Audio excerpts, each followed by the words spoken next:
Hi, chat. Welcome to another stream. Hopefully, you all are doing well today. It is January 4th of 2021, and looks like Michaela's here, and I forgot to open my Streamlabs. Let me do that real quickly. But welcome back. It's good to see you all. Why is the lighting weird? Oh, it's because I'm wearing a light colored shirt. And my camera doesn't know how to adjust. But anyway, welcome back. We're here for another day of programming. Last night we played Pokemon. A couple of you stopped by, which was fun. I didn't realize that I ended up streaming for like 6 hours, which was ridiculous. But anyway, we're here for another day. The plan for today's stream is two main things. The first should be really quick, which is to check on the auto update because it's Monday.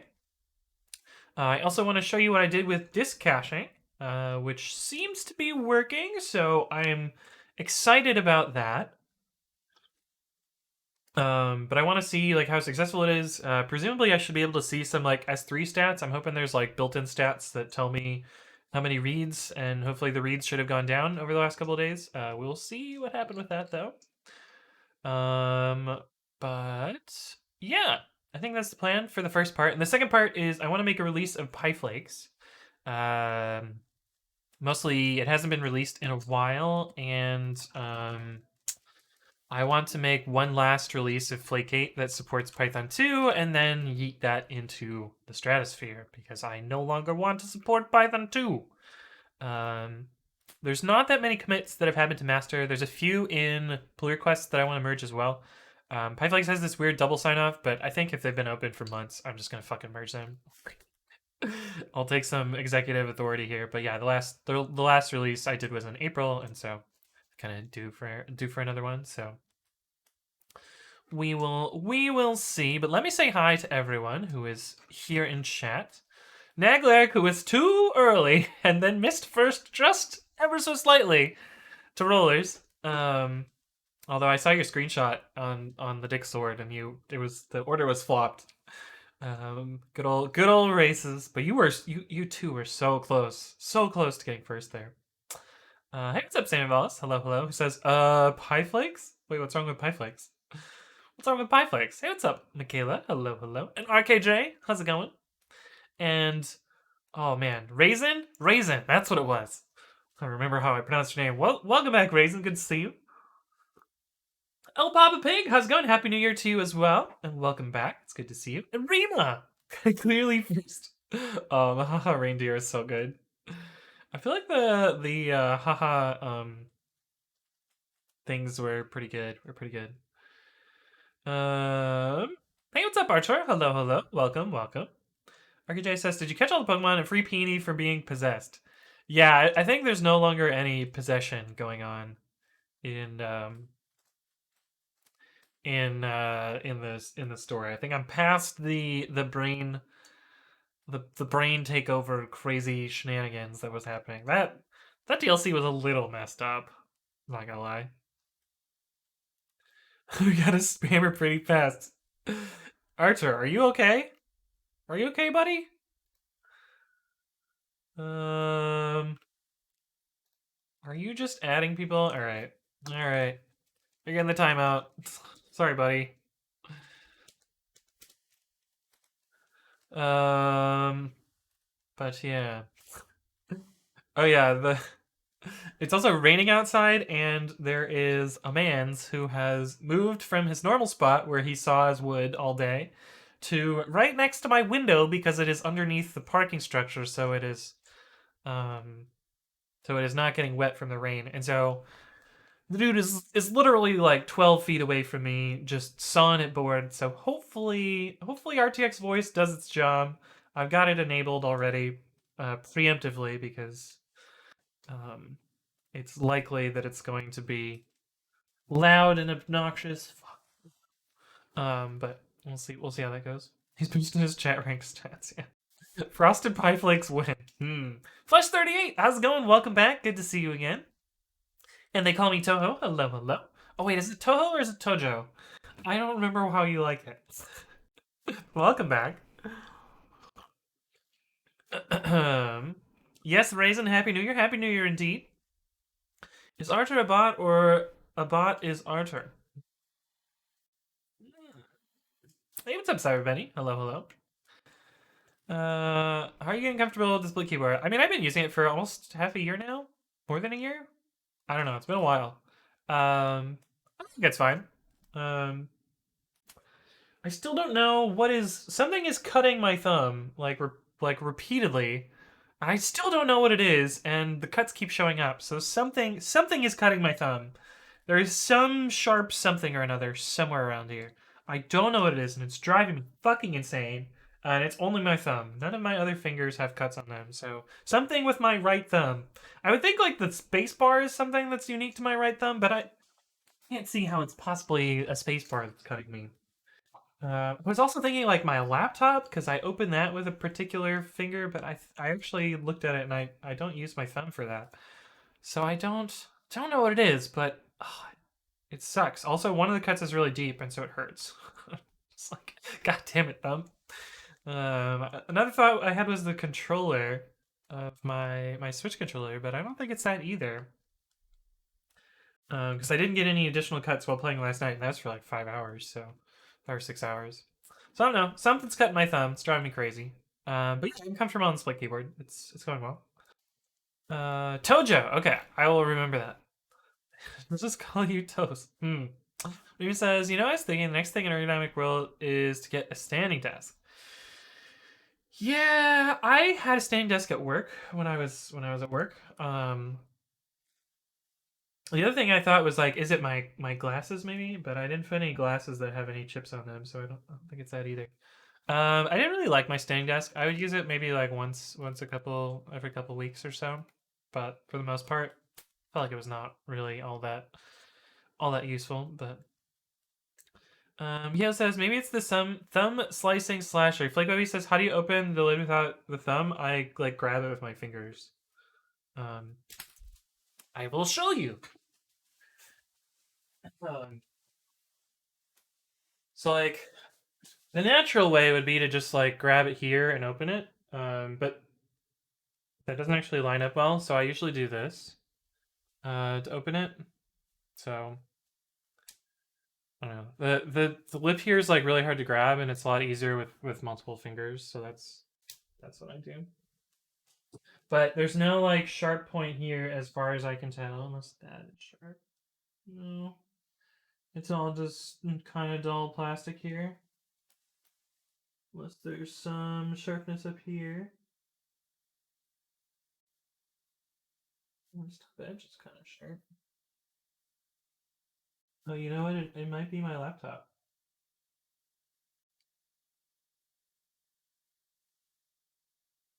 Because I dropped it recently. But that isn't cutting my fingers, so I don't think it's that either, unless it's the bottom edge? No. No, I don't think it's my laptop. But that's an idea. But I don't know. Hey, what's up, Zithrius? Hello, hello. Welcome back. Ergonomic keyboard, ergonomic mouse, true coder. I don't have an ergonomic mouse. I just have a shitty B100 mouse, which is literally the worst mouse that you can buy. So Anthony talking about being at work is like Grandpa talking about war. Yeah. He couldn't lift it. Did you just fucking eat that laptop? Yeah, I did. There's a bunch of blankets over there, so it just lands on the blankets. Oh.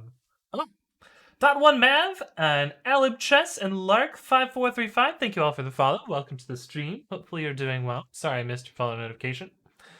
If your laptop doesn't open with one finger, you are not a programmer. Is the plushie's revenge for being put on the floor? Maybe. Hello again, Dot one Map. Hey, what's up, Parshay? Welcome back. Okay, so the first thing that I want to look at today is the auto update, which I think went well. I haven't actually looked at it yet, so I don't know. And usually we look at a couple of things for that. We look at, here's SQS right here. And we'll look at S3 in a bit. Why did that open SQS? Oh, okay, never mind, we're good. There's a run that's happening right now, but we have no dead lettered auto updates, so that is good. Let's look at the metrics here. See how this went. Monitoring 12 hours. We should have this nice shark-shaped spike here. It looks like it took a little bit longer today. Maybe there's more repositories now. But it took 35 minutes where it usually takes like 20 minutes. So interesting. Although, oh, there's a lot more repositories today. 620 versus the normal 500. So that's possibly what happened here. But this looks good. I wonder how the run queue did during that time. Run. Usually it has a spike, and I know it's going to have a spike for a particular metric because almost all of my repositories got updated today. This actually isn't that bad, this spike here. So this is the region where the auto update ran. This high number of message visible is a problem. So this could get improved, but even those, like, the worst one was 600 seconds of queue, which is 10 minutes. That's pretty bad. I need to improve this and get it to scale up. Juice! Thank you for the bits! Why is that so much louder today? I don't think I changed anything there. But welcome. But I mean, during auto update, this is kind of to be expected, so I don't know, when I have auto scaling, it'll handle this chunk of work better. But this is kind of like this is the worst case scenario for pre-commit.ci, and it still is pretty okay. Also, these ones I could probably deprioritize the auto update PRs because it's not like people are like sitting there watching for them to complete. Like these are a passive thing, whereas like the actual people's PRs are a higher priority, so I might reprioritize those. But anyway, this went well, reasonably well. I can improve that part later, though. What I really want to see is how the disk caching went. So I implemented the disk caching. We worked on this a lot on stream, but I ended up finishing it offline. So we have this disk cache class, which I should open on the other screen so you can see what it is doing. Runner disk cache. So I ended up changing the interface to have the directory and the max size just immediately in the constructor here. That way, I don't have like size constants in two places. I just put it in the cache itself. But this same like build the data based on A time. This is for like restarts and stuff, which currently doesn't happen. Well, currently doesn't happen unless it crashes. So in theory, it doesn't happen, but probably actually happens. I don't actually know because I don't have good enough monitoring. But yeah, build up the A time, set up the LRU, and it will run trim after construction. Hey, what's up, G Ganga? Thank you for the follow. Welcome to the stream. Just in time for the drop song too. What I changed it to do is on store, it's going to run the trim operation. So this doesn't happen any other time. It just happens during store. And since trim is really fast now, it's really just like, check a boolean and delete in a 1, essentially. This isn't expensive to run continuously, even if we're right at the max here. It's really just like an LRU operation, so this isn't so bad. And then this is the same as what we did last time. I did have to change the run code a little bit. For now, as much as I'm like, oh yeah, singletons are bad and don't use singletons. I currently just have a global here. I do want to refactor this at some point so it's a little bit easier to handle this disk cache, but I just YOLO'd and put it here. I also stopped doing the XGG variable because it wasn't providing any value, and this content is actually better from a reliability as well, because if that environment variable snuck in there, this would suddenly change and everything would work. But anyway, that was pretty easy. And retrieve. I changed this. This got way simpler because all the storage logics now just becomes in this disk cache storing bit, and this got a lot easier because the retrieval is just like find me something that's hard linkable and then hard link it. But anyway, that's the disk cache that we worked on last time. Let me check up on chat. LibChess says I've been using Ubuntu for 7 years. I have been using it for, I don't know, I started using it sometime between 2008 and 2010. So I'm somewhere around,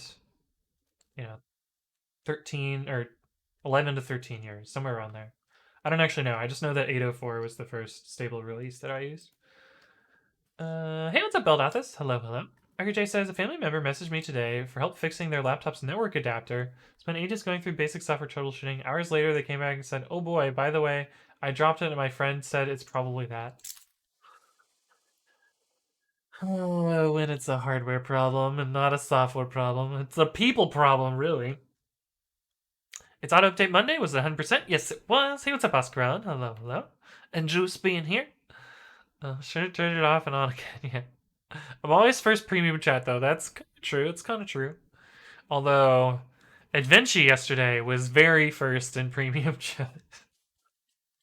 Like, ridiculously first in premium chat. Alibchess says, how do you print Twitch messages in the terminal? Has somebody linked my chatbot? Yeah, Sammy Wallace linked the chatbot. If you do Bangbot, it will also reply with that link. But yeah, I wrote a chatbot, and the crazy thing, or the really cool thing, is resets my settings. Stupid. This terminal emulator sucks. I fucking hate it. Pre-commit.ci. No. And the regular own Python -mbot -images. So if we start this now, and chat can spam some emotes, you can get emotes in the terminal, which is kind of cool. But yeah, it's pretty fancy. RKJ says Anthony using a class Sips. Oh, you follow Sips? Oh, Sips is so funny. He also suggested enums in that stream. I think he was drunk, right? So much import. Yeah, pay to win is just how the world works, I guess. God damn it! I wish people formatted C++ the way they format Python. I hate these functions where the parameters are lined up like 60 characters in. Oh yeah, that really bothers me as well. What if someone uses every possible hook and additional dependency in their repo? Wouldn't that fuck up your CI? No, there's a side limit. And pre-commit.ci will kick them out if they hit that size limit. It'll just say like you've exceeded the size limit for free tier. But yeah. Time Beef Coding says 2012 is when I started. Nice. Ubuntu's still going strong even with all the hates. Yeah. The only problem with Ubuntu is that it's Linux. I hope there's no art user here yet. But that says, oh, you played Pokemon game yesterday? I wasn't there. Yeah, we did play a lot of Pokemon. Emos in the terminal. I mean, if I can be in the terminal, then yes. Indeed. We need to find security vulnerability and terminology in open W3 schools. Yeah, good luck. Good luck with that. I'm sure, I mean, it wouldn't surprise me if there was one, but also. Okay, so I'm gonna look at metrics. Look at this! The bucket has started pruning itself! It's working! Oh, I also wanted to show... Oh. Come on, bot. Oh no. Is Twitch having trouble again? Is Twitch gonna go down for like the 3rd stream in a row? That would suck. Oh, Juice, you changed your color again. Does anyone have the clip of Anthon singing Black Parade? I think it's in my top like 100 clips, so you can probably find it. If it does, I called it, yeah. It must be because I'm streaming, right? What was I gonna do? Oh. We were going to look at the disk usage of the cache. Run, AWS credentials, easy to describe instances, grab public. And SSH to one of the instances. I'm going to add this. And du-hs PC worker cache pre-commit.ci. Half a gig. That's actually way bigger than it was last time. That's probably because the auto update ran. This was at um, 80 megs last I checked. So this has gone up quite a bit. I wonder what the other worker looks like. This is also probably because the auto update ran. Ubuntu at this. Yes. du-hs home PC worker cache pre-commit.ci 500 meg. So they're about the same. But it appears to be working, so that's good, I guess. But let's look at the S3. Do we not have more metrics? I want like reads. Oh, read metrics. I guess if we go to CloudWatch, maybe we can see. But this is good. This means that the pruning has started working, and so we've started to reduce the amount of storage here. Deleted almost 300 items, so that's cool. What happens if I click dashboard? What is storage lens? What are you? Other than a loading spinner.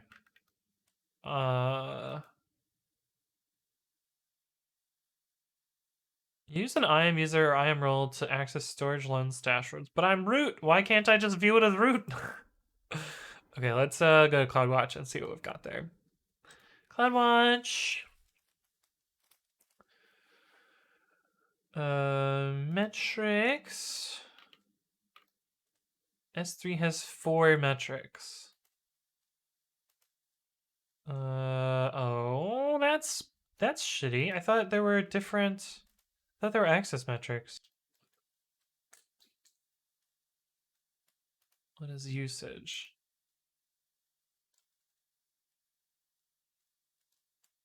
Does someone know where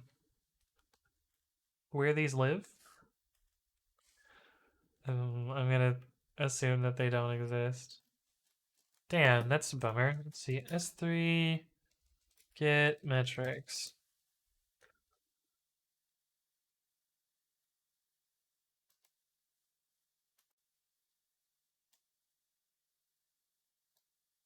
Request metrics. This is what I want.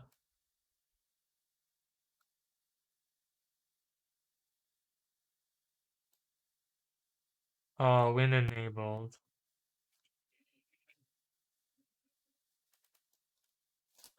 Oh well, I guess we will never know how much impact the disk caching has. I mean, we could always put more code in place to this. I was just hoping it was provided by default.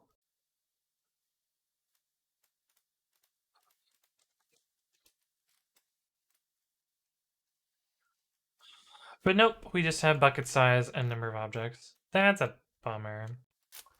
Anyway, I guess we're not gonna be able to see that, so never mind. He sings Black Parade once a week IRL loudly and usually in public. Why is Juice not big? Now people won't know it's a grill. I'm so sorry. Chad is here for you if you need to talk. Anthony blindly typing yes instead of checking the fingerprint first. Monk ass. Has anyone ever actually checked one of these fingerprints? How the fuck am I gonna actually check the fingerprint? Also, it's an IP address. It's not even like I'm using like how would you man in the middle an IP address? I guess that's my question. I guess your ISP could be fucking with you, but over SSH and accepting my particular key, the likelihood is so low. Pretty new to cloud, and I find AWS wording and terminology so fucking hard. I've been a fan of GCP though. Yeah, I feel like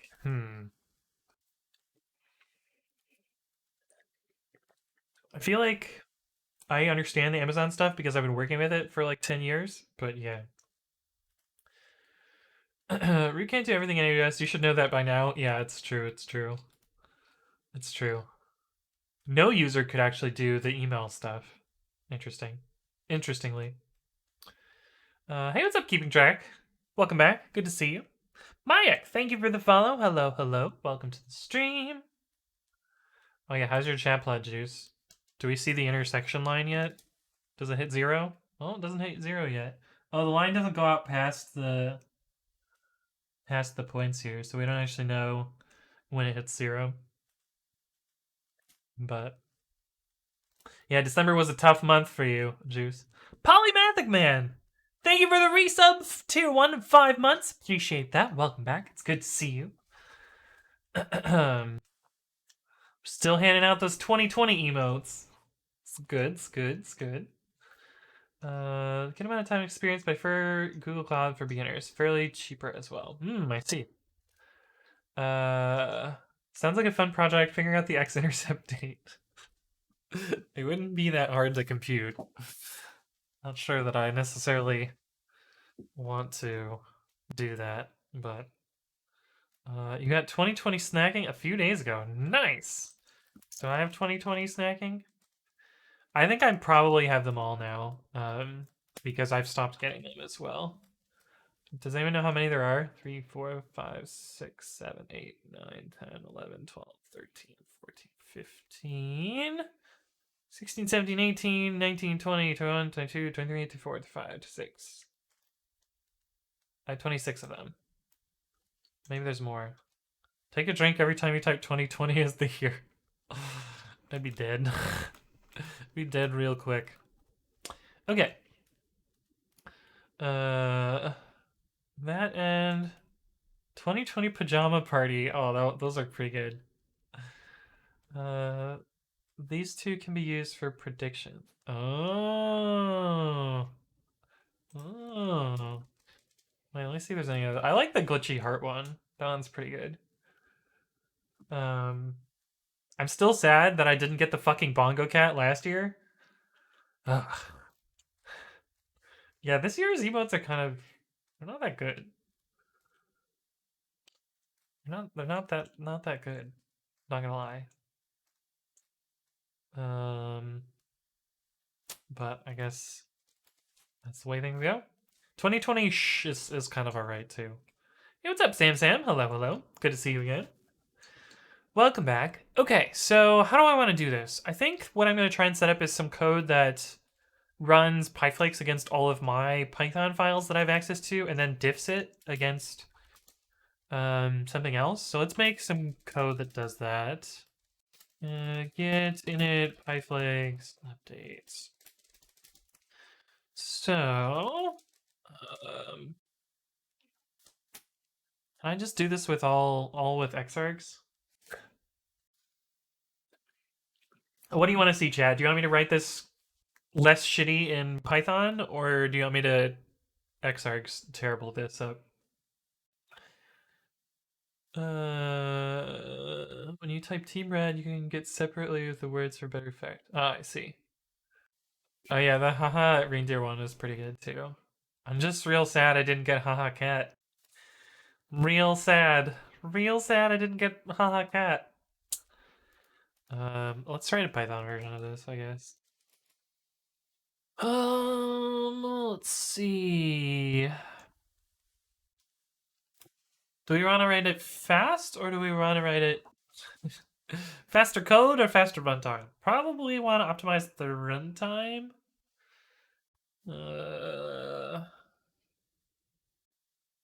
Yeah, I guess let's do it as per repository. Okay. Pyflakes. Check.py. And let's see if name equals main. Exit main. Let's do this in the other screen so that we can see what's going on. Def main turns an int, turning 0. Arg parse. Arg parse dot argument parser. Parser dot add argument. We're gonna have it output to a directory required equals true. And I think I'm gonna take a bunch of repositories. Yeah, I think that seems fine. Parser.add argument. argument repos nrx equals star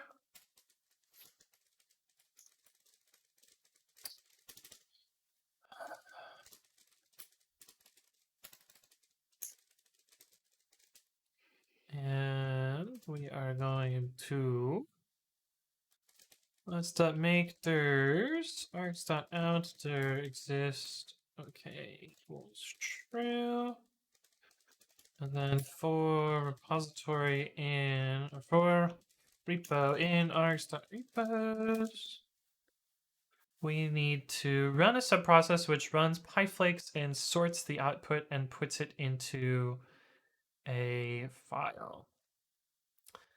Hey, what's up, iSatisfied? Hello, hello. Senpause, how's it going? Pog, the chat is in the terminal. Indeed, it is. We also have emotes in the terminal if I switch to the other terminal thing as well. Faster runtime? Is it going to be a wrapper for Rust Climate? Right. Hey, what's up, Orlin? Hello, hello. So I was watching. Somebody clipped the end of the battle last night. Also, I realized that I had 2 different win conditions that were different than the thing that I picked. Let's gonna start talking.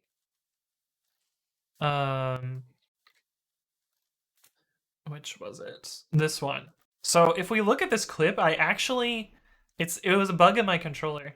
Oh god, this is loud.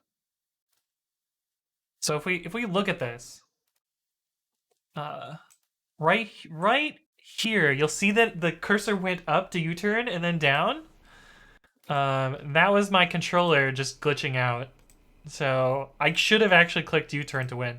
The thing is, if I would have clicked Pyroball instead, it would have put me into Blaze, and then I would have won in 2 turns, assuming Pyroball hit twice. So I had another chance to win also. But anyway, I won the second battle, so I feel like I was way outmatched in the second battle, so it's all good. It's all good. Hey, what's up, Jothvog TV, who says, "Hey, Zaddy." Wait, what is? Somebody explain this to me at some point. It's like it's like Daddy, but weirder, right? A fine, handsome, and sexy ass intelligent man that makes you smile and drip every time you see him. Yikes. Welcome back, Darth Bar. Lies, says Orlin. It's all good. I don't really care all that much. You just preemptively bonk Michaela. There's a word for that? I guess so. You what? The reason that I know this word is at Lyft we would jokingly change the first letter to a bunch of words to be a Z, because the parent or the original company for Lyft was called Zimride. So we had things like Zimpact and what else? Zimpact's basically the only one that people said all the time, but we would put Z's in front of stuff. So that's where the subject of Zaddy came up, I guess. But anyway, so I basically want to write a log file for all of these, and then we'll do diff-ur at the end. So it's basically fancy XRs, I think. Zython. Yeah. Yeah. So, what happens if I do git dash capital C all repos slash slash yes QA ls files? Is it gonna give me? Okay, it gives it to me like that. Okay. So let's do. I can do actual pipes here. Stop it! Stop it! You all get bunks. Xanthony, Zampersand. Hey, what's up, Chateau? Hello, hello. Zaddy is daddy with a gay accent. I see. Do you mean zonks? So chat, what if we did a bonk emote, but it was carpet getting bonked? Would you approve of that? Because I could pay the same artist to get that one done. Would that be a good one? Including results for shower emoji. Search for only shower emote. Oh, what? But carpet is cute.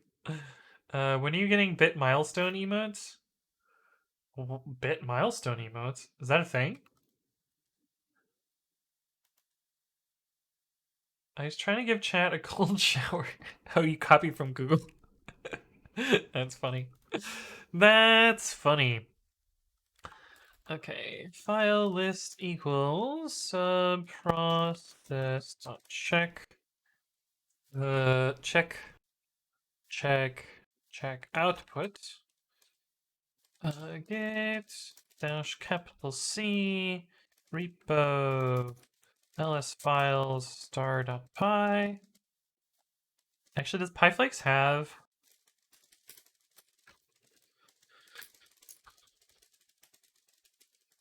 Does pyflakes have recursion? It probably does. Probably broken. Pyflakes dot. It does. Wait, pyflakes fails on pyflakes? Awkward. Well, I guess that makes sense. I put type annotations even though they weren't being used. So we don't actually need to do this. What happens if we do pyflakes? Oh, we can just do pyflakes dot. Subprocess.check output. Import sys sys.executable dash pyflakes dot command equals this, command cwd equals repo, and we want to sort the lines here. Output.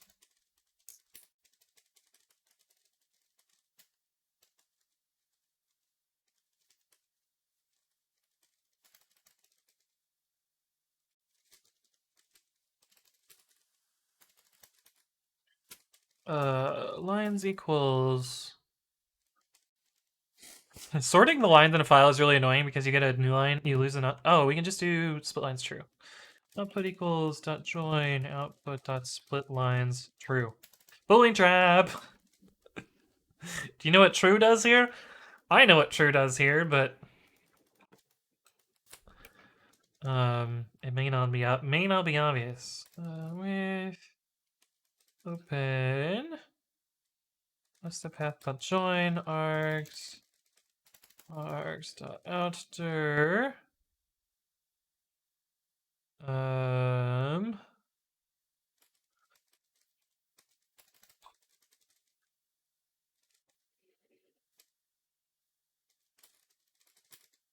ugh, that line's too long. Log out equals. I guess we can put dot log on the end of this as well now. Log out right as f but right log out. Okay, so in theory, I should be able to do pyflakes check outdir out dot slash pre-commit. Although this has a bunch of files in it. Oh. Install pyflakes.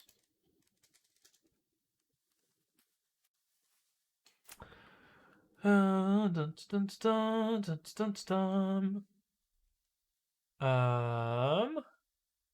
You can add emotes that people can permanently unlock by donating. Oh, what? Really? That's a thing? Emote, bit-based emote unlocks? I didn't know that was a thing. Preferences, partner, emotes.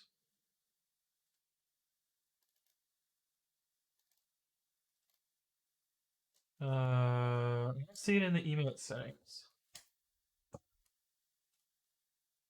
There's like tier 2 and tier 3, but that's for oh, I just got another emote slot too. Nice. I still need to fill out. Loyalty badges? Is it in here? No. I know there's custom bits. Custom bit badges. Bits and cheering. Oh, there are emotes. Oh, yeah, look at that. I can only currently do... Wait, why do these have... I can only give emotes for up to 25k, I guess. I don't know, but I need to do stuff for that, so we'll think about it. We'll think about it.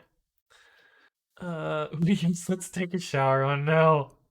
Be sure to wash my feetsies real good. Oh my goodness. Random Neo says, "Hi, have you worked on Pylint? I have contributed to Pylint. I don't use it myself, but I have made some contributions. I think. ICQA/Pylint. Uh, requests. Author me. 9 pull requests.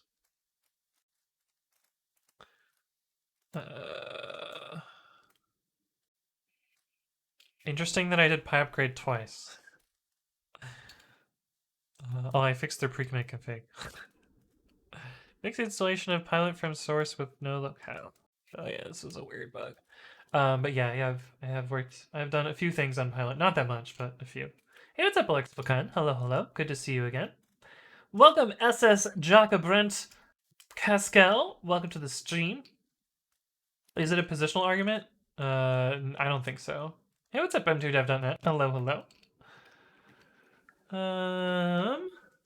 Keep ends. Oh, I see. Lex Placan says, I've installed pre-commit for the first time today. I can just say I'm in love with it, very useful, and a huge variety of hooks fill. Well, I'm glad you really enjoyed it. SS Jaga says, real programmers use Windows IMO. That's a weird thing. I don't know that I've ever heard someone say it in that direction. Usually it's like, real programmers use Ubuntu. Real programmers use Linux. But, interesting. Hey, what's up, Top Molly? Hello, hello.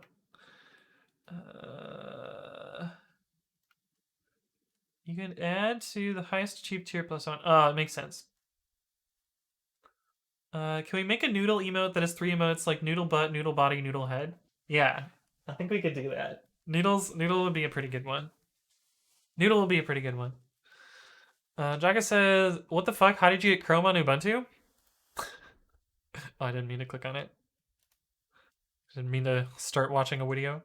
Um, it's not in Ubuntu. It's Windows but overlaid.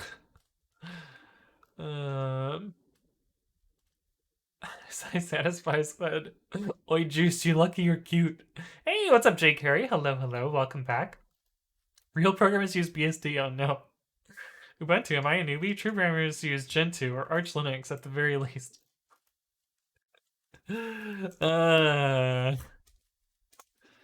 Okay, let's try this, see what it does.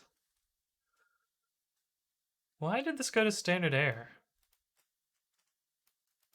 Do I need to pipe standard air to standard out? This is gonna take forever because there's a virtual env in there. I should not do that. GitHub pre-commit/pre-commit. Oh, that'd be great if I could spell commit. /pre-commit.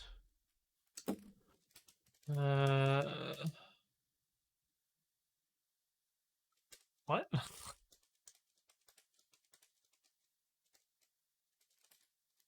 Did I do something really dumb here? Yeah, I did. I did do something very dumb.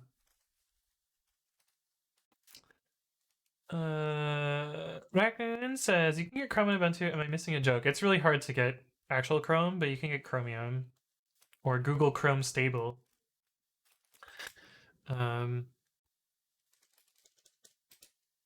Empty. Okay, that makes sense because there's no pyflakes errors in pre-commit, I think. But it looks like we need to...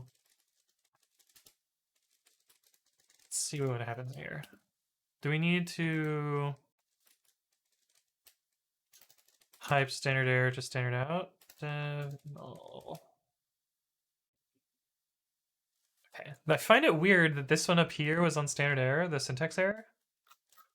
So let's make this do standard error equals subprocess dot standard out. Now you don't fit on a line anymore. Which means there's no reason to put this here. And we can speed this up with multiprocessing. Import concurrent dot futures, and we can use the thread pool executor here. Do out start and after stir to none, and we can take this bit of code here and stick it in there, and out stir. Do this, and then with concurrent.futures.thread pool executor, let's put it at 8, because I assume it to be what do I usually name this variable?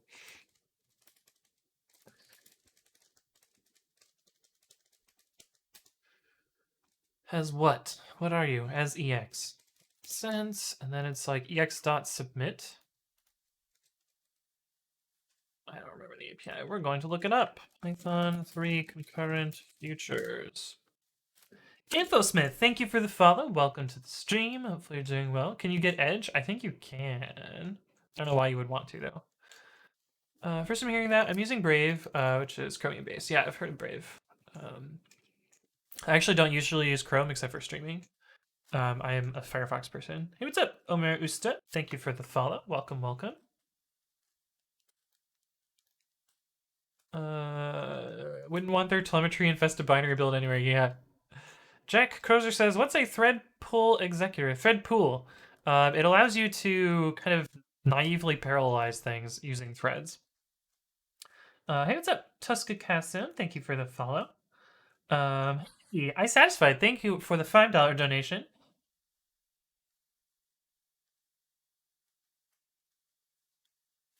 Thank you for the donation. Appreciate that. I satisfied. I got used to it too much. I also would have liked Opera GX, but it's not available for Linux yet. A convenient tool to start task features in a predefined amount of threads effectively and not doing stuff manually. Yeah, it's basically a thread pool. There's also a process pool as well. We want... Where is the submit? Here we go. Schedules a function to be executed as this, which returns a future. Okay, so we need to get futures, and then we need to as completed on them, I think. Right?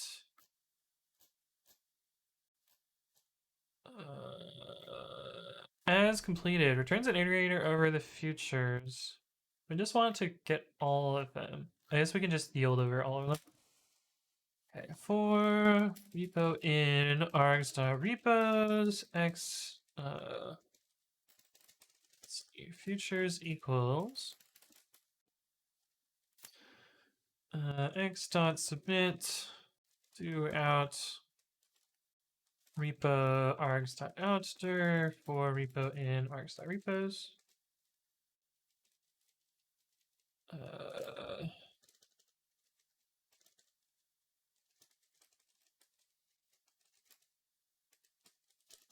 For future in or for underscore in concurrent dot futures dot as completed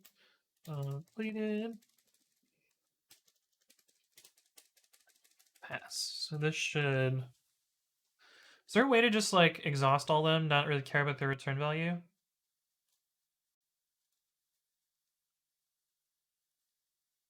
Wait for the future instances. Oh, we can just do wait. Yeah. Current.futures.wait. I think we can just do that. I actually need to fill up my water, so I will be right back, and then we'll run this and see what happens. I'll see you in a bit.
Hello, I'm back.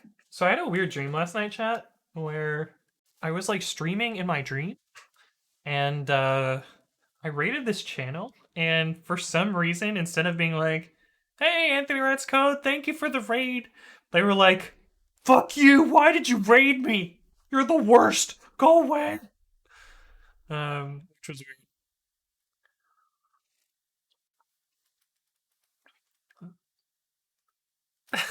Thank you for the bits, y'all. Appreciate that, and thank you for the tip on get LFS. I couldn't figure out it on the spot on the video, so I goofed that one up. But I'm glad you let me know in the comments. That was helpful. But yeah, it was a weird dream. um, thread pool executor, is there by chance a similar name construct? Threaded pool executor. No, I think there's just a thread pool executor. You probably want to call future.result so it could spit out the exception in the test. Oh, exceptions. I totally forgot about that. That's actually something that I need to do. Yeah, check output's not going to work here. We want some process.run. Standard out. Oh, the music has stopped. Please continue. Some process.pipe. So we'll do this. Mimslade, thank you for the resub 3 months in a row and 3 total. Welcome back to the stream, and thank you for your continued support. You should now have a fancy new chat badge now that you've reached 3 months. 3 months. Otherwise, it will silently die. Yeah. I do actually want it to silently die. Kind of. This is also just, a little bit just hackety throwing this together kind of thing. This doesn't have to be super, what's the word? Robust. Is there benefit over using concurrent futures instead of the multiprocessing module? If I remember correctly, they use the same backing store, so the only difference is the APIs. And I find that the actual future objects APIs is better than the multiprocessing API, but only ever so slightly. They provide the same stuff, and as far as I understand, they have the same pitfalls, but they basically work. No, dude, that was real. No, there's no way that was real. Hey, what's up, Cool Beans? Thank you for the follow. Welcome to the stream. It's a cool name, Mr. Cool Beans. You won't get any exceptions. It's fully tested. I mean, it's fine. Fine. They'll print them to standard error or something like that. After you repetitively open W3. It's true, it's true. Hey, there's your fancy 3-month badge, Mim Slade. Trin says hello. Can you share some insight into how, when writing a plugin library, we can support add options in plugins and defer the argument parsing to avoid the no such option before third-party plugins have been registered and the hook has been called? Ooh, and that is a very specific answer about plugin. What are you using to do argument parsing? Is the first question, because that changes a little bit how you would approach the actual resolution there. Wow, Omer has a helpful Stack Overflow link.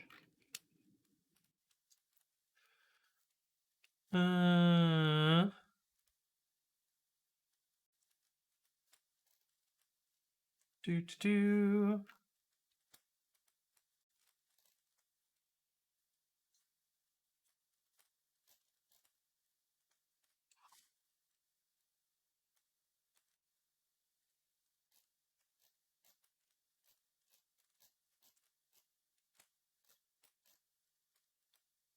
Anyway.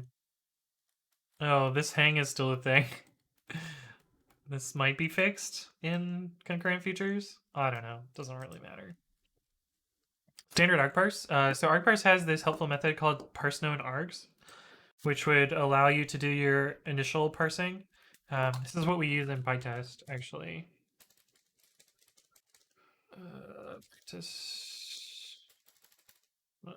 Repos PyTest dev PyTest.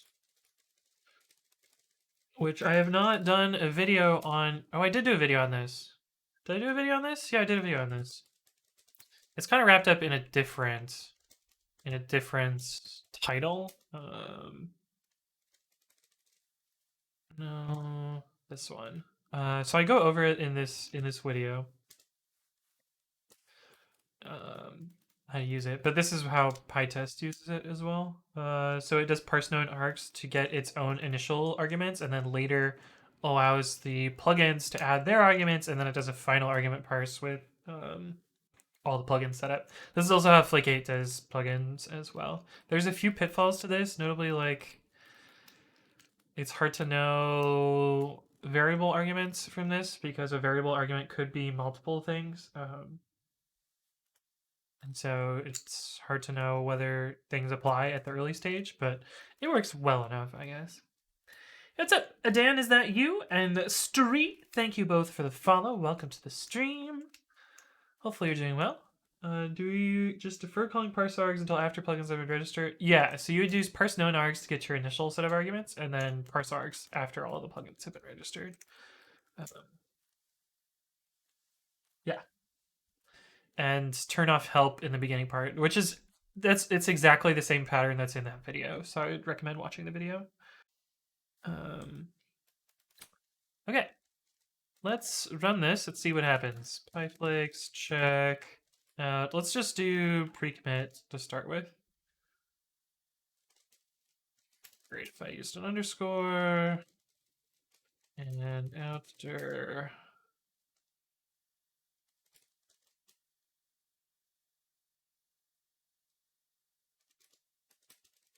Um,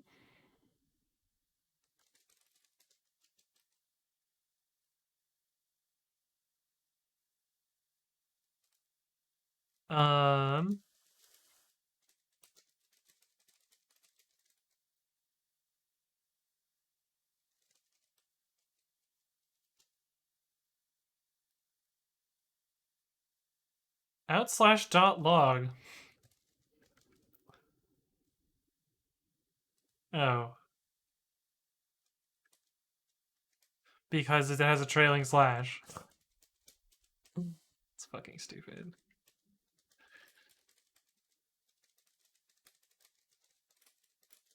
So I did write the file. It was just a it's just a hard to see there.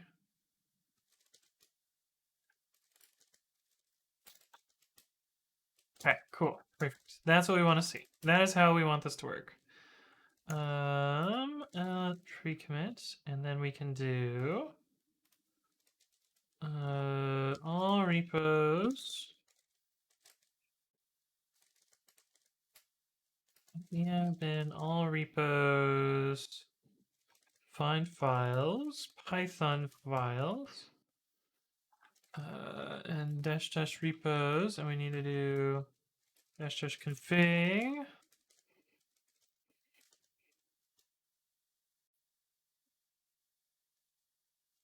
Oh, this should be this. I always forget whether it's a glob or a regex.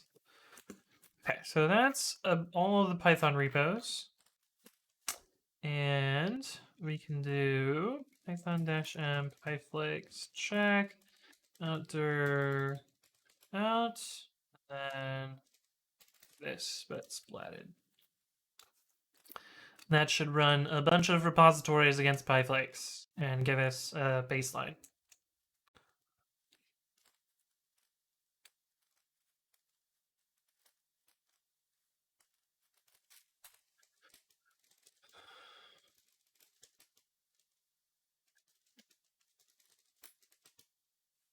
Looks like a lot of zeros and then a few small ones. Let's actually clone. Can I just do that from here? All repos clone. An SEO expert walks into a bar, bars, pub, public house, Irish pub, tavern, bartender, beer, liquor, wine, alcohol, spirits. That's pretty good, Yelp. Firebenny said, is Yelp Cheetah similar to Ban Cheetah? I don't know what Ban Cheetah is. But Yelp Cheetah is a fork of the Cheetah templating language that I worked on with a coworker of mine and made it into the fastest Python templating language that exists. Okay, now that we've recloned, let's run this again. This actually completes pretty quickly, which is good.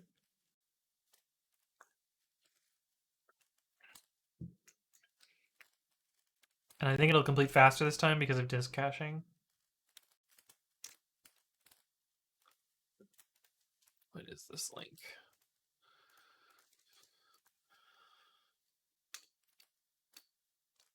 Oh, it's from Always Sunny? Oh, okay. What is that outfit? Crazy. Okay. These are all of the pyflakes errors that happen, including some syntax errors in whatever pyREPL is. Oh god. Some real old syntax.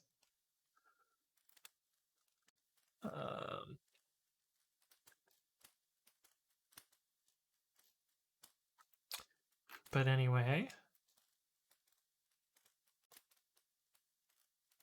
whatever main.py is, it doesn't matter. We're just trying to get differences. So move out to out baseline. Okay, so now if I install the current revision of pyflakes, so we do pip uninstall pyflakes, and then pip install / pyflakes. And now we do the same thing, but we do outster current master. So that will run pyflakes against all these things. And then I should be able to diff those two outputs and see if anything changed. In theory, nothing should change here. Or in theory, things should decrease if anything. Diff-ur out baseline to current master. We had one change due to a undefined redisplay in double under all.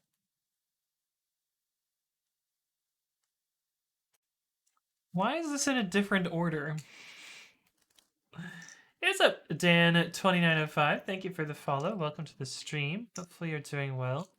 Shouldn't this have gotten sorted? What's different about these two lines?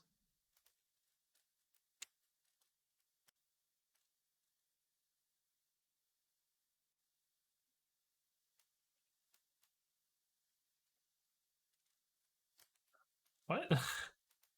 I could have sworn I did sorting, right?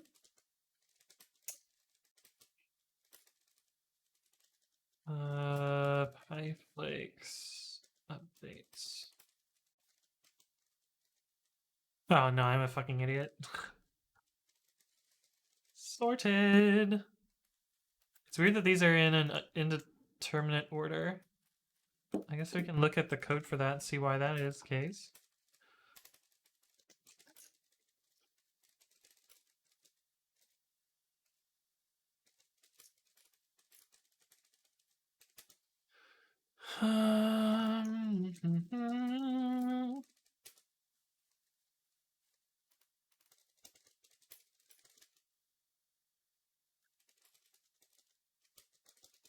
Is this a loop over a set or something? Ah, it is. It is indeed. So this produces non-deterministic outputs. So that is an interesting thing to fix. I guess I'll report that bug. So we have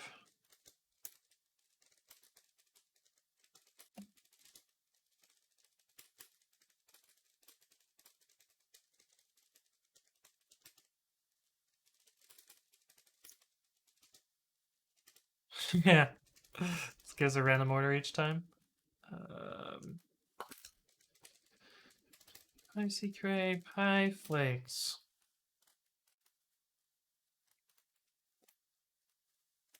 Well, looking into making a release. Or I guess we should title this undefined name in all. Has non-deterministic array.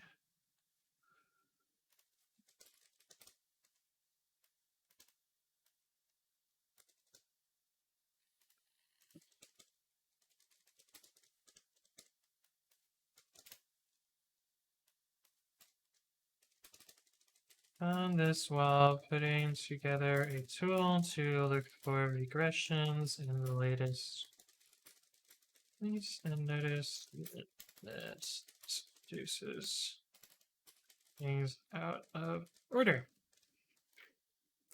Put the file first. This is due to an intermediate set in the code for that check. Oh, that's the wrong one. Pyflakes.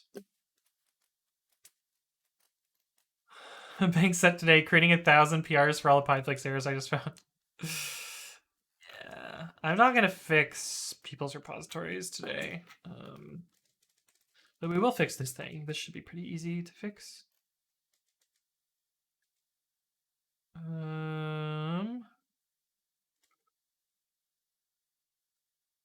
Yeah, here.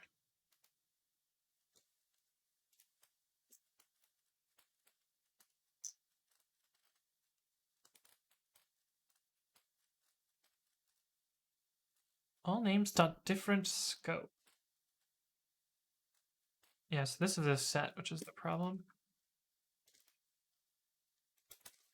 Oops, we did the double space thing. Oh, bug.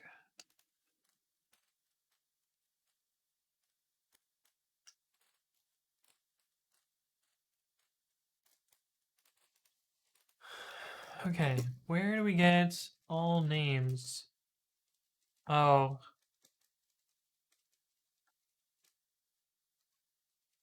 Different scope. So I think all we need to do here is... What is scope? What is your type here? T.py.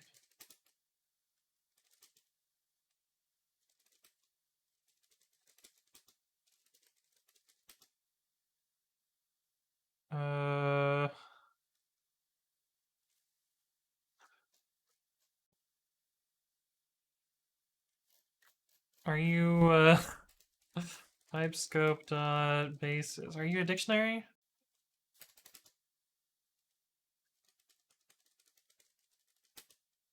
You're a dictionary. Okay, so we can do this instead using a list conversion checker. We can do undefined equals name for name in all binding dot names if name not in scope.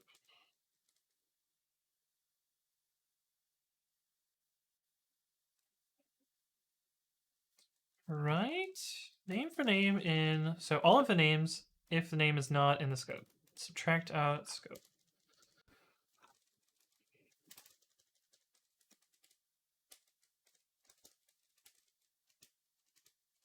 Hey, that's what we like to see. Well, let's try to test for it. Hey, what's up? Icolel, thank you for the follow. Welcome to the stream. Hopefully you're doing well. Senpai says, is there a specific reason you chose 8 threads for the pool? By default, it uses min CPU cores plus 4, comma 32. Oh, I didn't realize that it had a default. It would have picked 9, so it would have been pretty close. So that's about what I did anyway. Dick preserves the order since 3.6, but set doesn't. Yeah, I don't know why they did that. It's actually really annoying. It'd be nice if the bot could give you a description for the commands if you put one after bang help. Yeah, the commands don't have descriptions in the code either, so I don't know how that would work. But maybe. GitHub can inline code and comments? Yes, if you link to a permalink, it'll work. On a particular line. Hey, what's up? Crudavo, thank you for the follow. Welcome, welcome. How's it going, Octavius? Good to see you again. Not gonna fix them today. Yeah.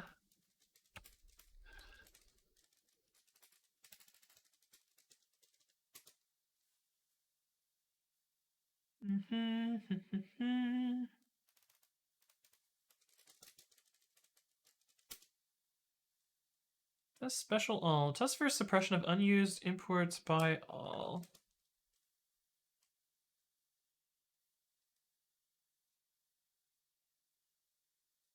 Undefined export. Here we go. Test. I guess we can just add it to this here. Now we'll make a new one. Test ordering of undefined export in all. Ensure deterministic ordering of errors from all.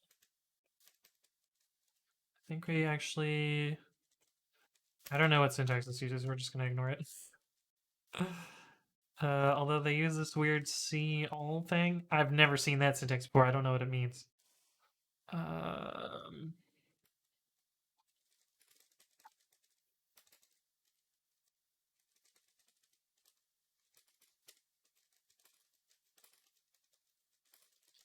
We'll make it really unlikely to pass accidentally.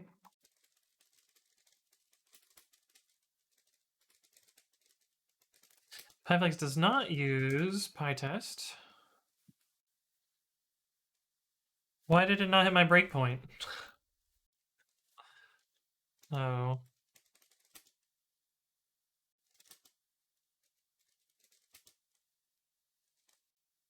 Because...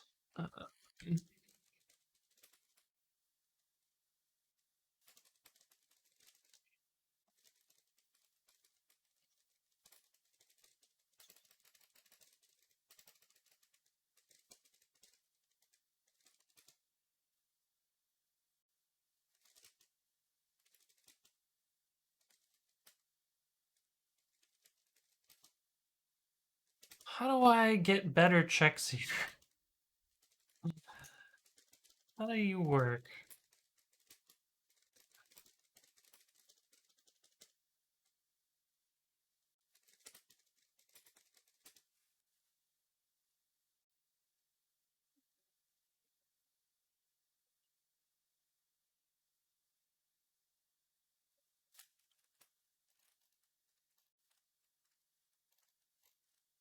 Huh.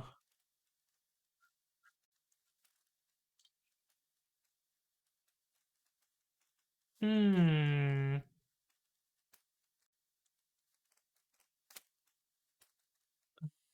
We don't really have a good way to see the output here, unfortunately. Yeah, Dick's preserve order since 3.6 in CPython and spec'd in 3.7, and it's been true in PyPy since 3.5, but also in um, Python 2 as well. Uh,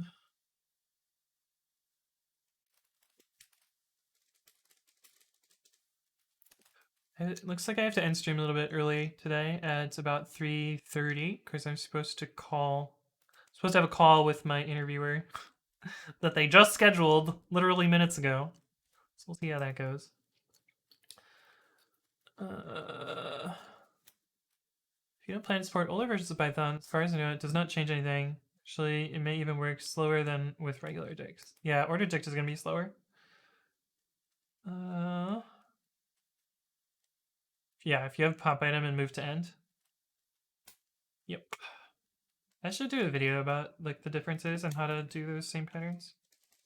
Video idea difference between ordered dict and dict in modern Python.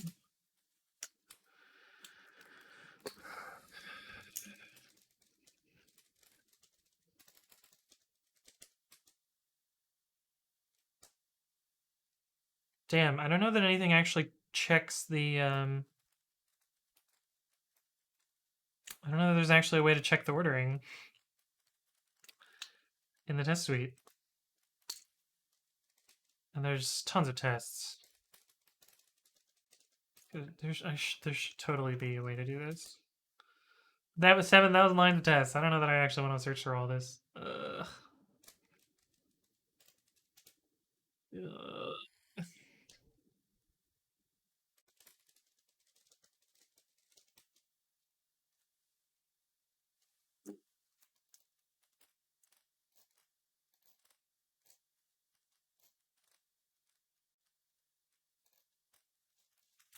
This is my tests that I wrote here.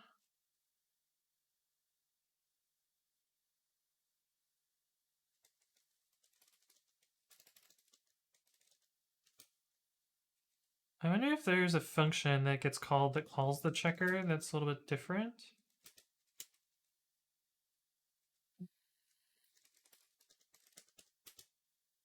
Check.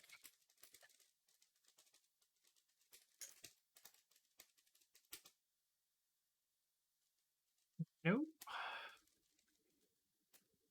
Well, I guess we won't add a test for this then. Because I can't think of a way to actually test this.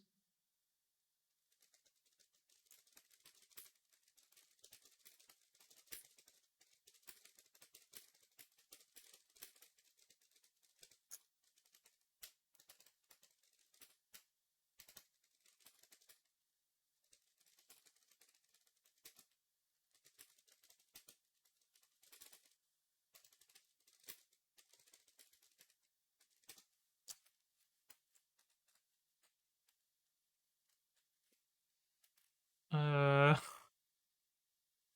uh,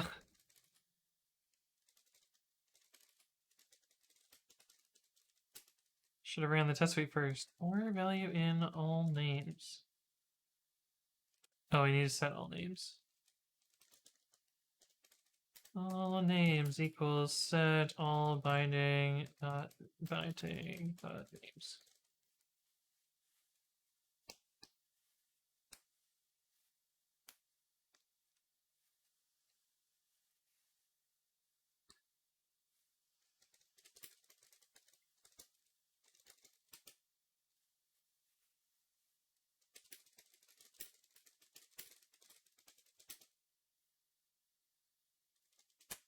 Type of this.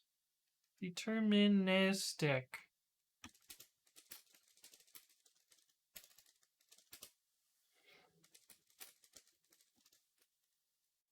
Oh, was I on master the whole time? Shit, I didn't want to do that.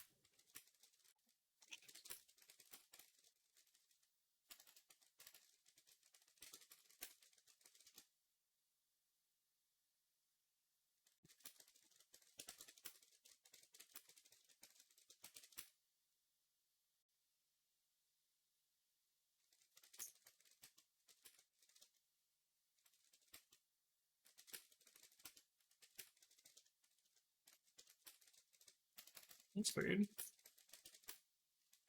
Now the lawn people are here? It's pouring! Why are you here, lawn people?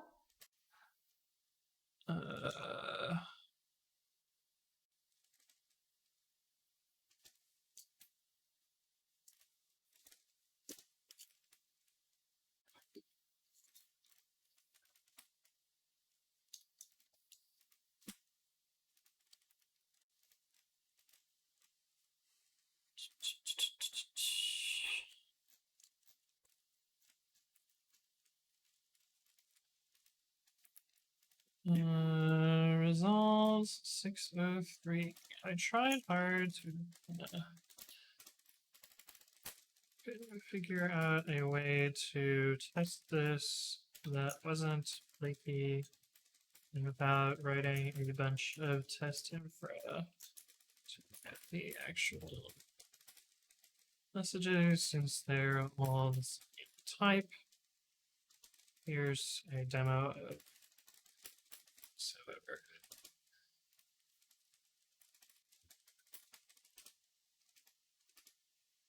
Wait a second. I was gonna say, that's not my branch.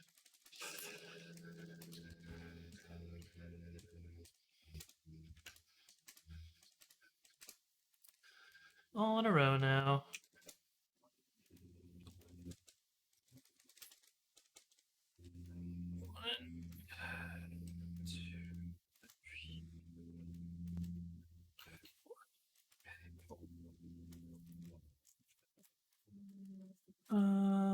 Dun, dun, dun. It is raining right now, but I want some snow. Can we have some winter, please? Right? Oh, Flush38, thank you for catching that typo as well. There's a way to rerun the test suite, but only for the test which failed previously. I know it's not a common use case. So in PyTest, you can do --lf or --last failed. I don't believe that unit test keeps track of that information. So yeah. InfoSmith says, I'm currently learning the subprocess module and noticed that when calling subprocess.run, you pass pipes to standard out, stare error instead of using the capture output argument, which does the same thing but is less typing. Is there a reason you did that other than habit / it was already like that? I believe the capture output argument is new.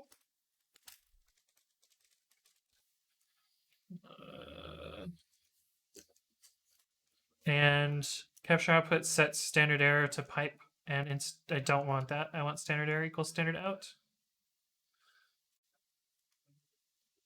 If you wish to capture and combine both streams into one, use standard out equals pipe and standard error equals standard out instead of capture out. So this is the scenario. But I also don't use it because then I have to look up this weird ass behavior. But I also think it's newish. Yeah, it's new in 3.7, so yeah, it's not really that accessible to me, I guess.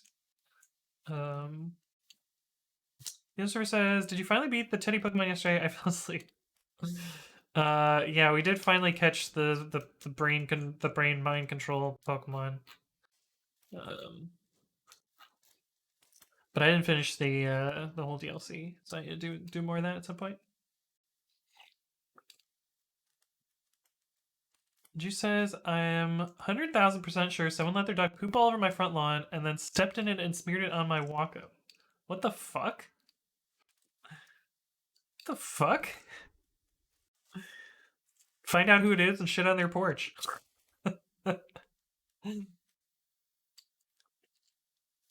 I'm going through ring footage now? Oh, you have a ring. Oh. That's good. Did you get the dust ball or did you get the master ball? I caught the title, the DLC title legendary in a master ball because I was tired of trying. But we caught all the Reggies in dusk balls, so that's a thing. Ring footage, that's clutch. Okay. Do we want to add any other big repositories? What are some big Python repositories that y'all know of? NumPy? Throw NumPy in there. NumPy /NumPy, right? It's NumPy. Oh, I didn't want to put it there.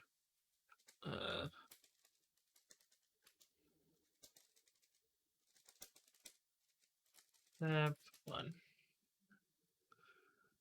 And we'll put pandas in there as well.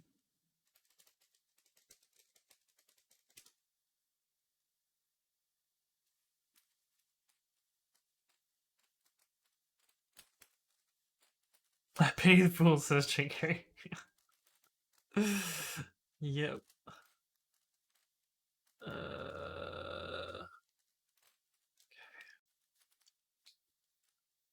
What am I doing? What am I doing? What am I doing? What am I doing? Oh, we're gonna rerun this. Pip uninstall pyflakes and pip install pyflakes. We're gonna make a shell script for this.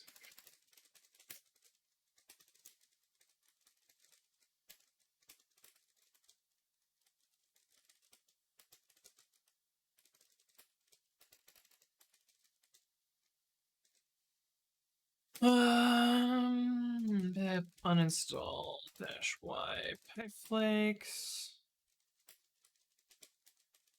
Install pyflakes, and then this.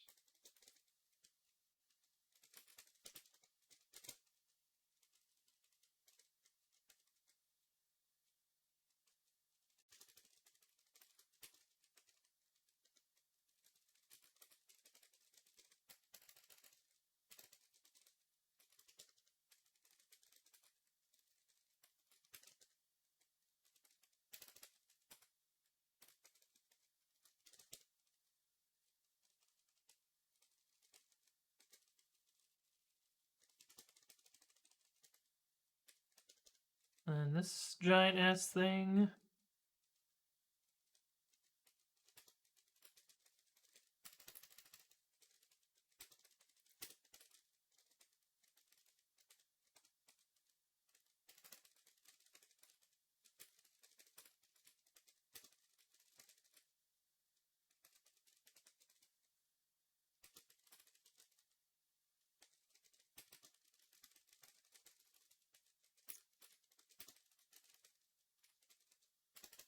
I want to test. There's some pull requests that I wanted to test. Oh, it was tofu. She pooped when I wasn't looking, and then the mailman stepped in it. Oh no!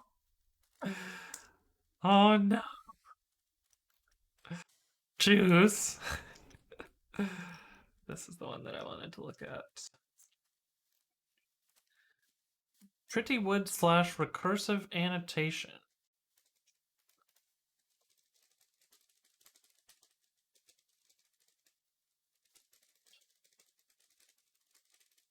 Recursive annotation. Yeah. Achoo! Wait, what? Why'd you sneeze, I satisfied? Thank you for the bits.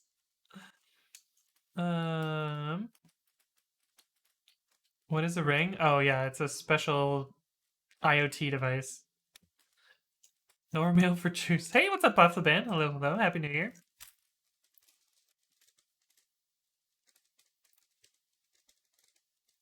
I think we're gonna do a couple of these runs.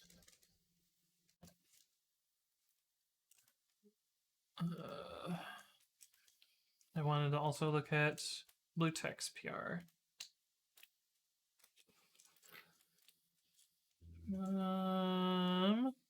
This one. Bluetext / typevar quoted. Bluetext typevar quote.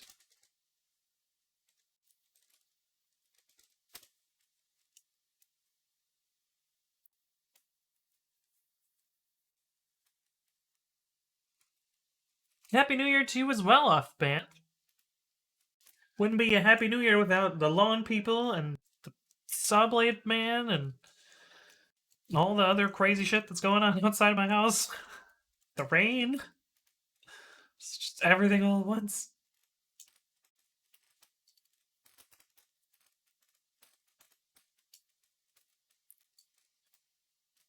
Why does Discord say I have 2 notifications, only 1 thing?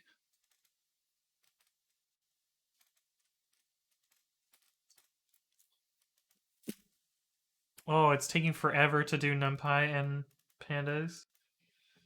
I guess that's good. Nice, nice stress test there.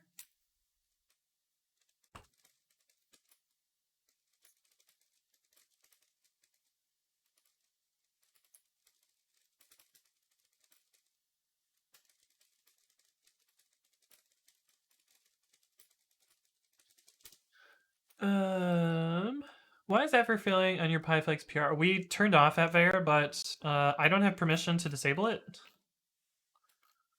So I can't. We can't actually.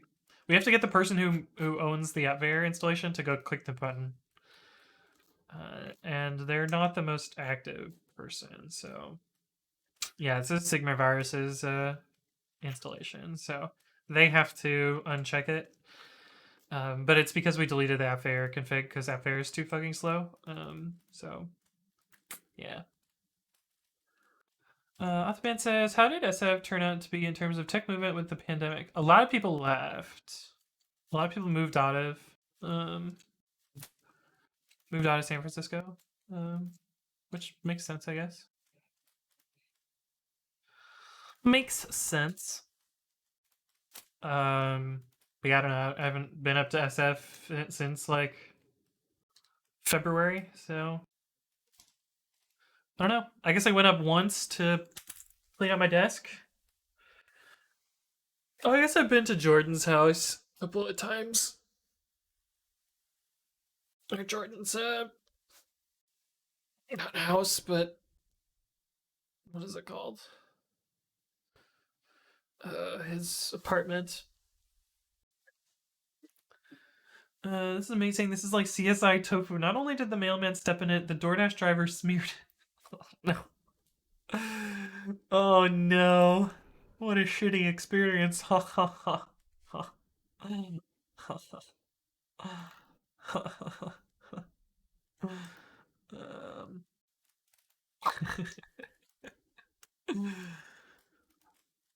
but yeah, we're just waiting for this to run, and then I'm gonna diff some stuff, and these 2 PRs should actually decrease the number of errors. Time for a Poke Battle break. You're so I actually put my Switch dock back in the living room, so I'd have to go get that. The question is if chat likes tofu more or less after this incident. You're scared? Anonymous says, just out of interest, what are you doing? And just joined the stream. So today we are working on validating the pyflakes release to see validating the current master against a bunch of different code to see if the new release changes or breaks anything. Hopefully you guys can't hear the saw blades, but there's a saw blade going up. So I'm currently running it against a bunch of different code to check the changes. But yeah. And assuming all goes well, I'm going to merge some patches and put together a changelog and try and push it, I guess. Turns out after all the footage was reviewed, Tofu was the perpetrator.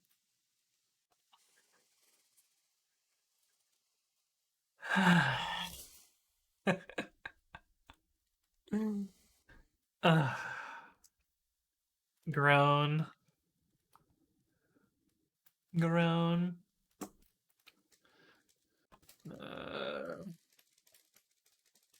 Speaking of my bank today message, I wonder how I can turn on more useful metrics for S3.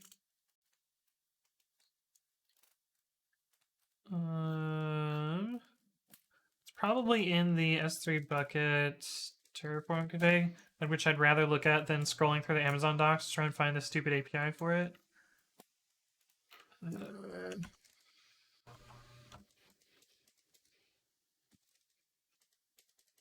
AWS S3 bucket metric.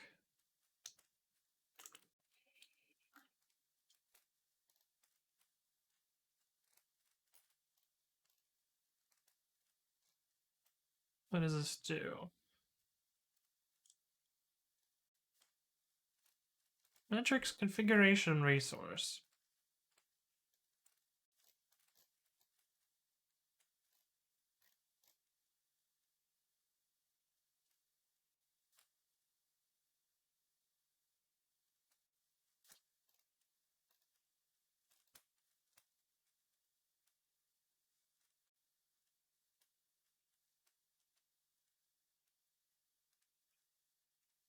Yeah, so I guess this is what I want, an AWS S3 bucket metric, so that I can see S3 access. Okay, this should be done now, so I should be able to do diff-ur diff-ur out baseline to out master.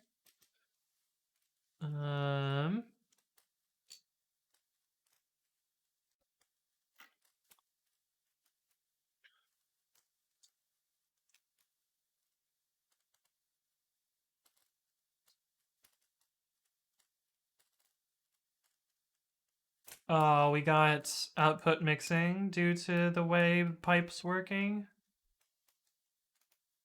Also, why did this get picked up as Python? Why did it run a pyx file? That's weird.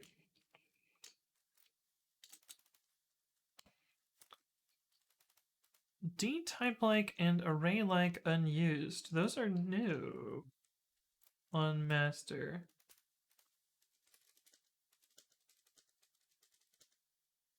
Yeah. 298. D-type-like. How is this?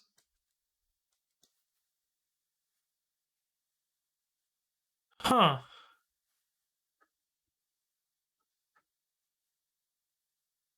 Is there more than one all in this module?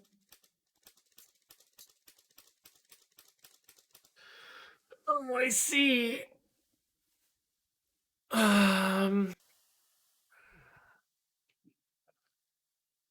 That's actually really annoying. So, this type declaration here.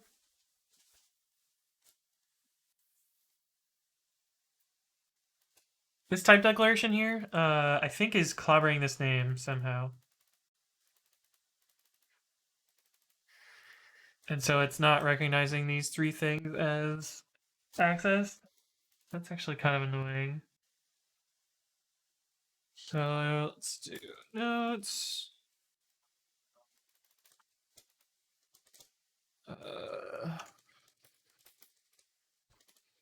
Easy due to the type binding change, question mark? Where a type annotation clobbers a previous name? And like they could fix this probably by doing, well, let's not worry about that. Let's do out master versus out pr1.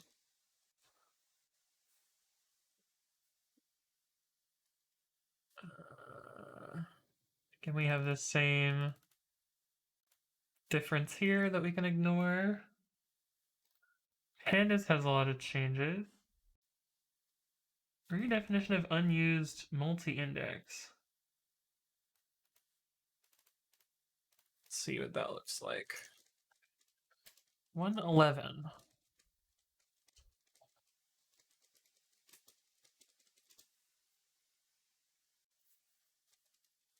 Multi-index.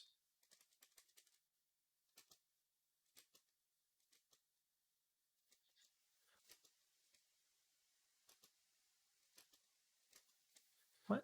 What am I reading here? Imported but unused.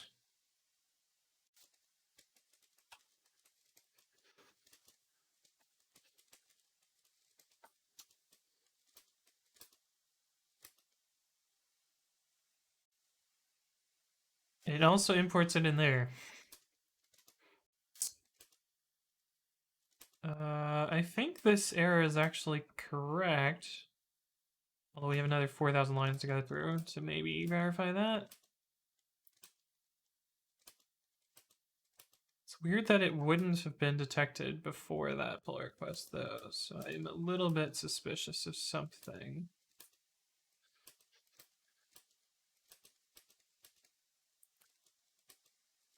Also, I feel like I should build a CI system similar to what MyPy has for this. Have we wrapped around yet? No. My god. Oh, it's from this cast here. This cast should be detected. This should be detected as a type. For some reason, this is not a type. That's weird. I don't know why that PR would have changed it, though.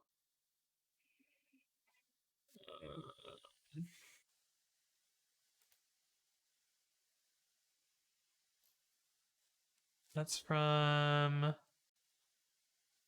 this PR?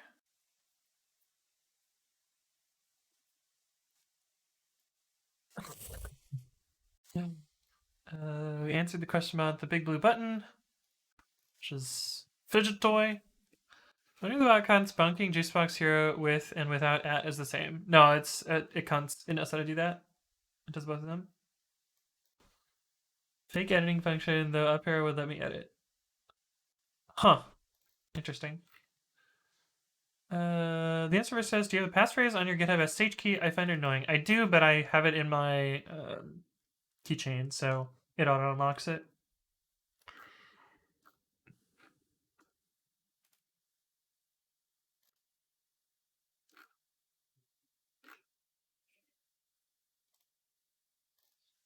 Find it very weird that this. Let's see if we can find a minimal case that breaks this. So we have from typing import type checking. If type checking from x import y.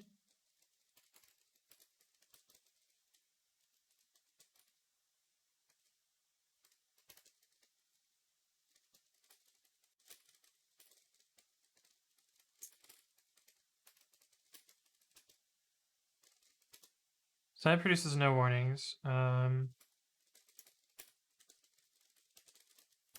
the name of their repo? Pretty Wood. Pretty Wood. Pretty Wood. God, I hope you guys can't hear the ruckus that's going on outside. It's pretty bad. Okay, so that's not enough to trigger it.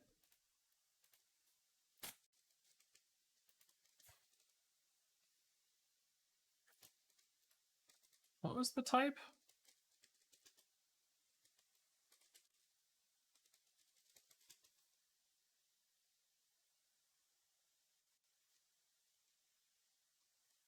It's in a class that has a cast?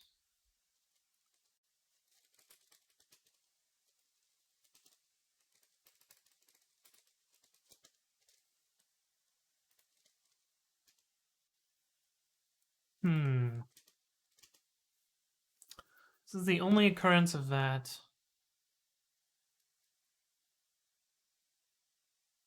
What is the class in here? Index. Huh.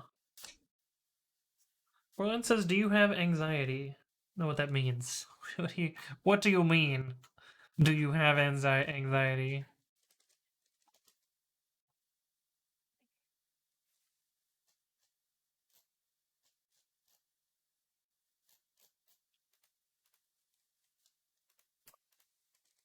I guess we can just start splitting that file up and figuring out what is going on there.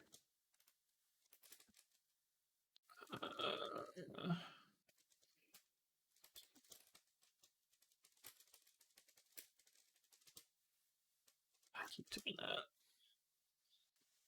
Oh, this has way more errors now. Redefinition of unused from 111.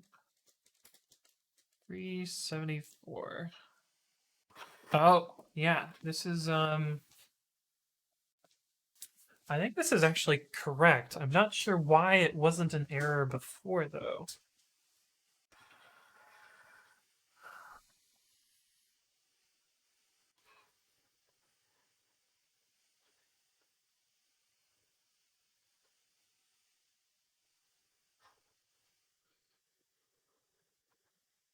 Hmm.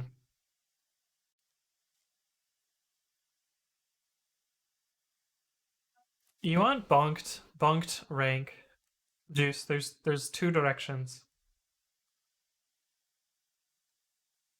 Um, yeah. Oh my god, it's so obnoxious out there. So I'm not clear why this is different now. But in theory, I should be able to do this.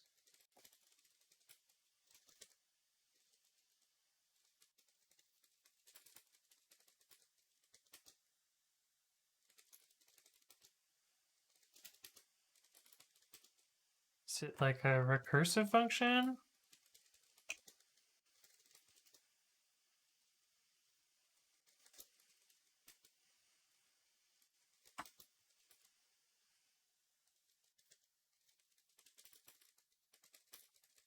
What's going on here? Why is this different? 374.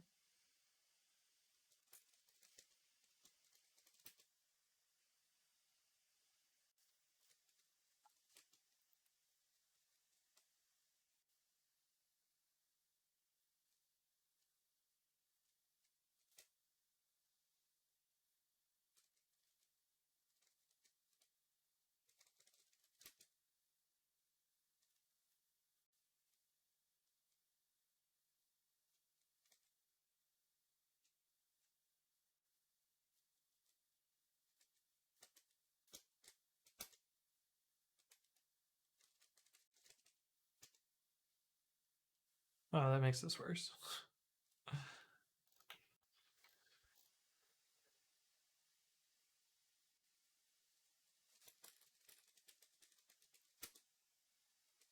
Interesting. That makes the multi-index error go away. Oh god, this file is so huge. Is there a less annoying one? This is probably an improvement. This is the one that has me concerned.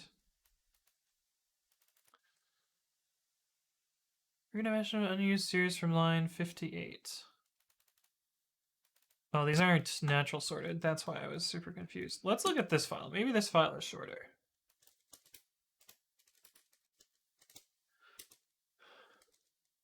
700 lines. Okay, let's try this instead.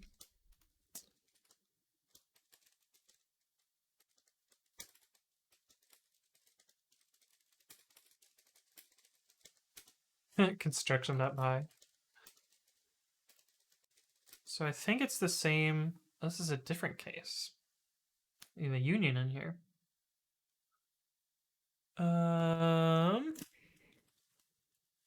Anonymous says, "Well, I'm off to jail now. Why are you going to jail, Anonymous?"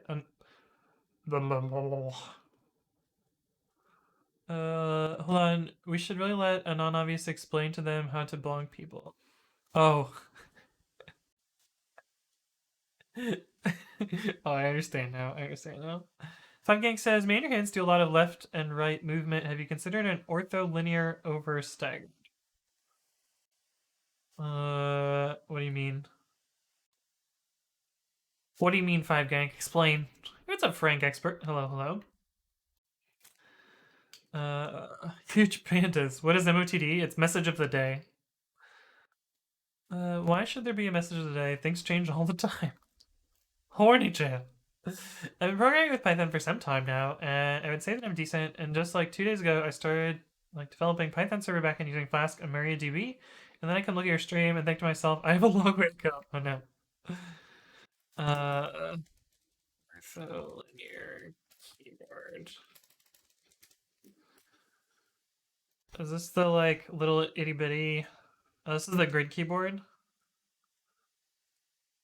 Yeah, I've not tried a grid keyboard before. Um, I have not tried that. Okay, so this should be simpler to do. It's just a type annotation with a quoted Let's try that.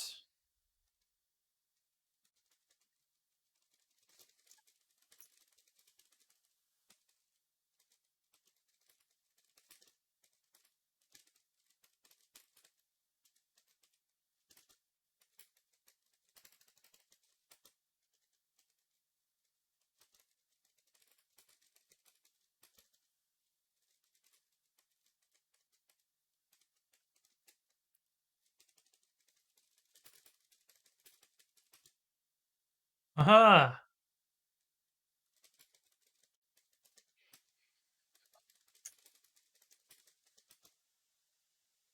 Yes.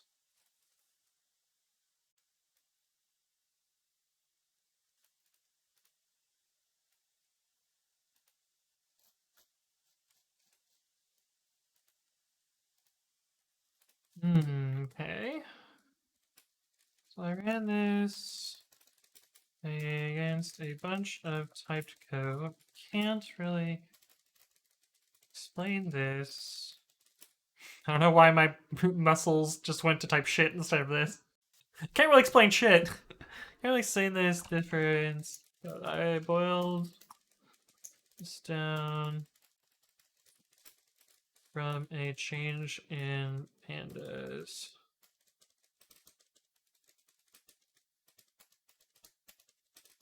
For this produced no errors, but after your PR it produces the following.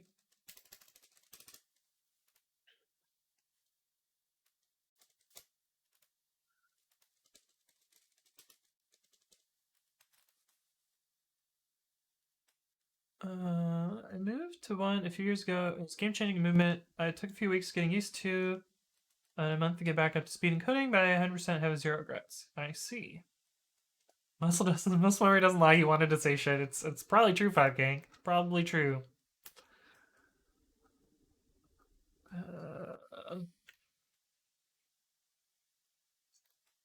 Yeah. Anyway.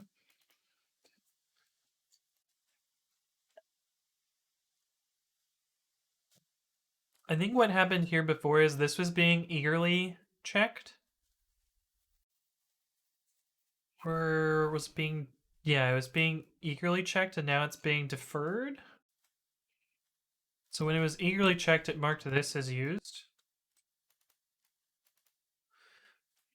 I think that's how I can explain it. We'll see what they can explain it.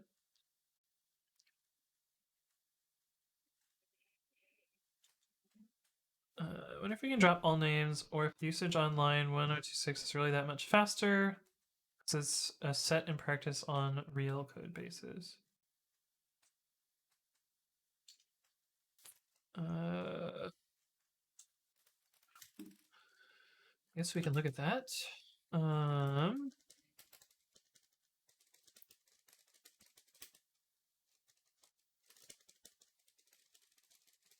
This might even just be a copy for dumb reasons.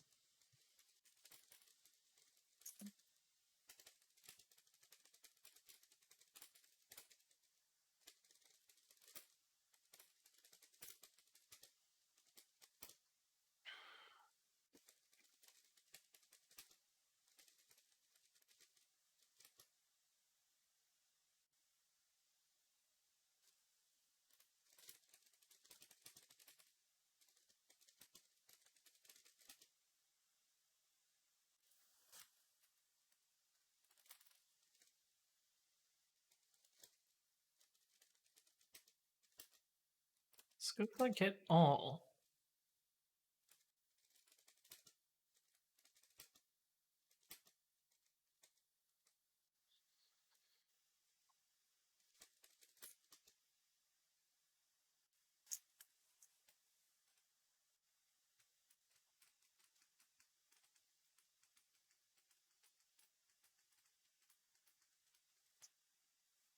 Hmm.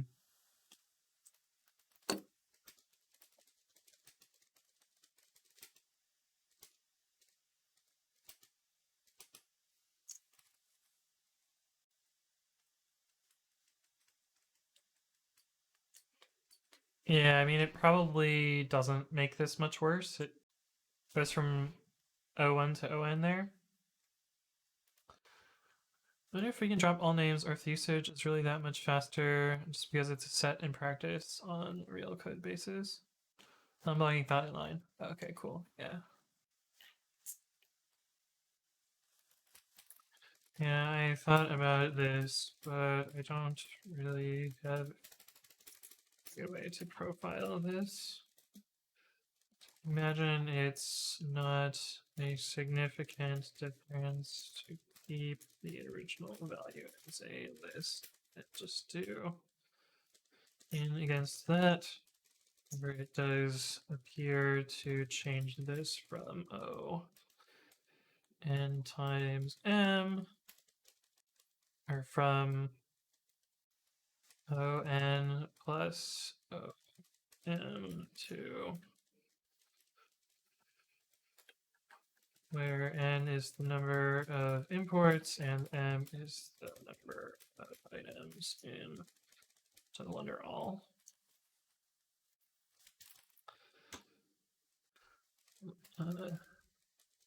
Probably okay to just leave it. Keeps this change a bit more minimal. Probably ping Ian and have him turn off this. It's easier. While I have you, can you click disable in Empvayer so we don't get the empty failure? Anonymous says, do you have a favorite programming language or are you more of a whatever I need to use? I mean, I write a lot of Python. I would not say it's my favorite language. It's just currently what I happen to write a lot of code in.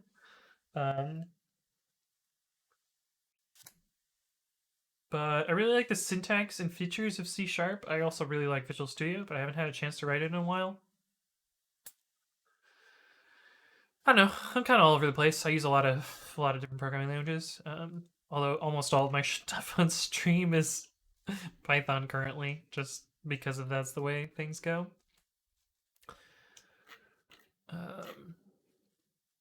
But yeah. Anyway. Very interesting. I think this keyword would make me all sorts of messed up. Oh yeah, me too. I'm very used to the standard keywords. And using anyone else's keyword would be a trip. Having your favorite programming language is kind of like the toilet seat up or down argument. I like to balance it in the middle. That would be pretty funny, right, Turtle22? Yeah, that would be pretty funny. Has anyone tested Docker for Windows? Is it usable similar to the regular Linux one? It necessarily has to be different. There's also two flavors of Docker for Windows. There's Windows containers, Docker for Windows, and then there's the, Docker for Mac like equivalent on Windows where it runs the VM and does stuff in the background. I haven't tried either of them though. Special C# stream, maybe? Perhaps, if you can come up with a project for me to do it. I rarely hear people say they like Visual Studio. Visual Studio is amazing, Rocker. It basically just writes all your code for you. You get it to work, but it's a huge pain and uses Hyper-V. Oh, well then I can't get it to work. Because VirtualBox does not play nicely with Hyper-V. Okay, so that PR is at least on hold for now. Let's look at the other one. Div-u-r.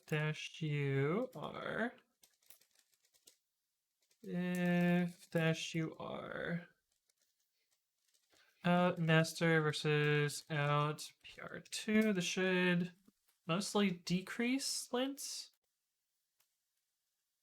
Of course, have this annoying thing here again. Figure out how to make this probably flush. Because right now it's not happening in order, in line. Oh, I can probably use Python-W. Juicebox loves PokeW. Whoa. Oh, you set the MOTD. I see. I understand. Aha, my chatbot doesn't have a gift sub.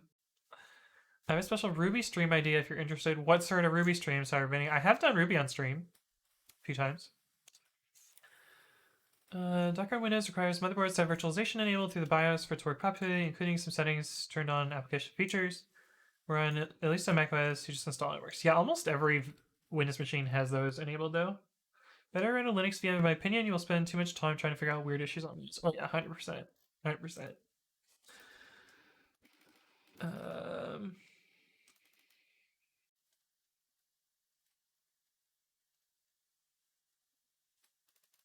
Oh right. Wait.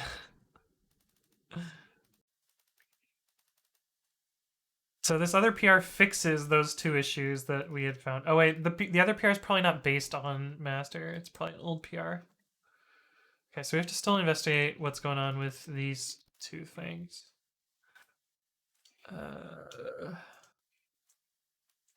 And I don't know if these are the same.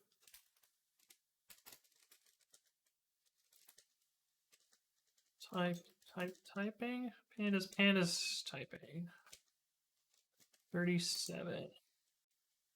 Oh, they're no QA'd right now. Because type var. Cool. Okay, so I think that's an improvement. 5Gang, thank you for the follow. Welcome to the stream. Hopefully you are doing well. I'm going to merge. I'm gonna merge.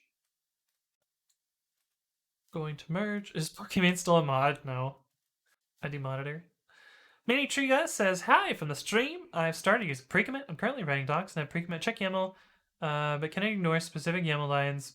Material Markdown uses key bang bang value. Not sure what bang bang does, but it keeps morphing. So bang bang is a special YAML substitution, and you can do that by enabling the unsafe mode, which is documented in the README. The -- unsafe.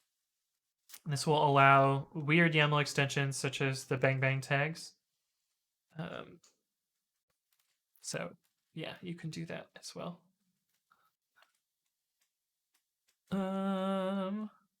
It just told me I've gifted 5 subs in her channel, all for a meme. Yeah, it changed to 2021. Yeah. It just uses date time to pick the current date, so it's pretty good. It's pretty good. Where is the one that I wanted to merge? Fix quoted type annotations in typing type var.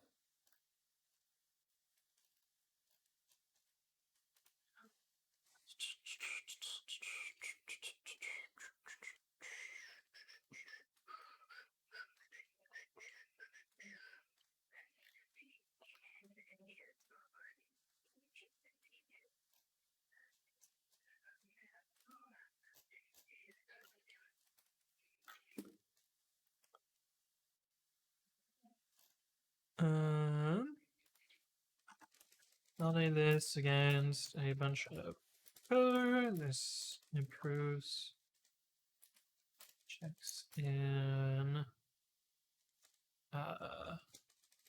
All seemed to not regress anything.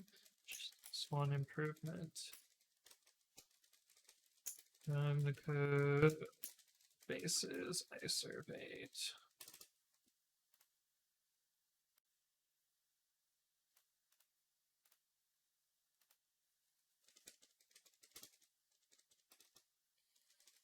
Types were used only in type var contexts and had an OK on.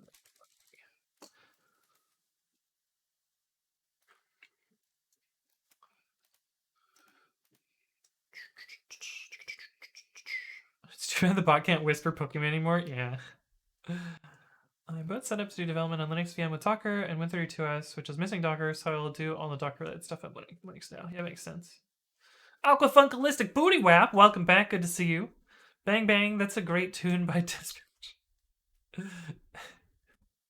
Is Adventure okay? Right, Tubeworm? Oh, they haven't been back. We missed them already. Intriga says, perfect, thank you. I'll give that a go. Also, thank you for the amazing content. I have learned lots. Awesome, sounds good. Fuck Bang Bang says, oh, cut my finger on cardboard keyboard. It's unfortunate. Cardboard paper cuts are absolutely the worst, though. Bought a new chair. Nice, nice. I remember this one time I was carrying a big poster board um back from school, and it was like a big poster project, holding it out like this, and the wind caught it and pulled it up through both of my hands, and so I had like a double cardboard paper cut right on my the palms of my hands. That shit hurts so bad. I do not miss that at all. Yes, back I have the coolest therapist. Nice. That's good. That's good. That's good. Uh,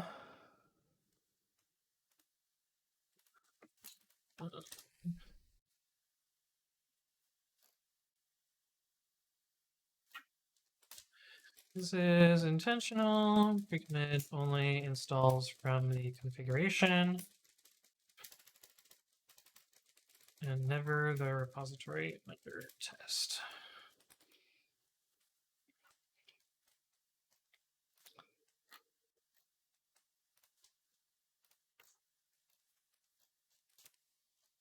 I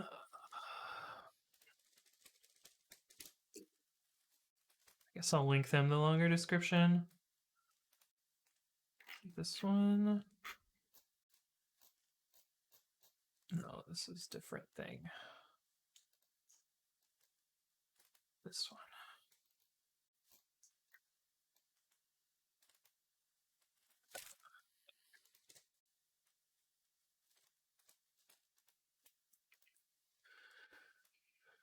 You can read more about this in 730. Also,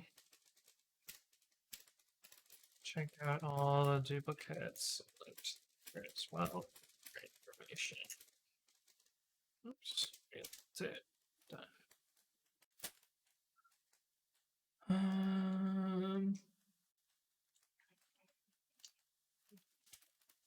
I'm just gonna merge this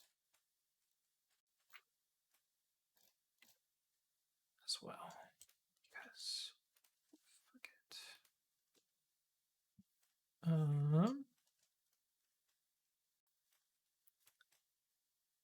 Reason to become a programmer, you won't have paper/cardboard cuts. I mean, I still write on paper sometimes, occasionally. Did you look her in the eye and start screaming again? Oh no.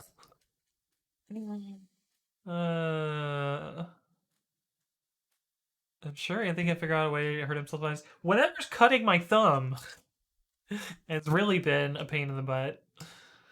I gotta figure out what that is. Okay, so we still have to figure out that one regression. Figure out what's wrong with that. I also need to fill up my water, so I will be right back, and I will see you in a bit.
All right, we're back. Oh my goodness, what happened? Why is everyone talking so much? What is going on? He's gone. Let's go. What are we doing while he's gone? Tickling plushies. Oh no. J. Carey says Pip appears to be down. Yeah. Pip search has been disabled because somebody was scraping it and it was bringing down PyPI. And so they've temporarily disabled the XML RPC endpoint. There's a replacement in the JSON API, but no one has finished implementing it yet. So it's kind of in limbo until then. Hey, what's up, Dez's DV? Thank you for the follow. Welcome, welcome. But yeah, it'll be broken until they fix it. So yeah, pip search is broken. You can still use the search on the website, but the API is disabled at the moment. Python programmers scraping stuff I never would have expected, right? BS4 goes Man, I remember the days before Beetle Soup was 4, and everyone was beautiful soup, just beautiful soup. Requests go brr. Fucking request. But yeah, that's why it's disabled. What are you? Oh, more episodes.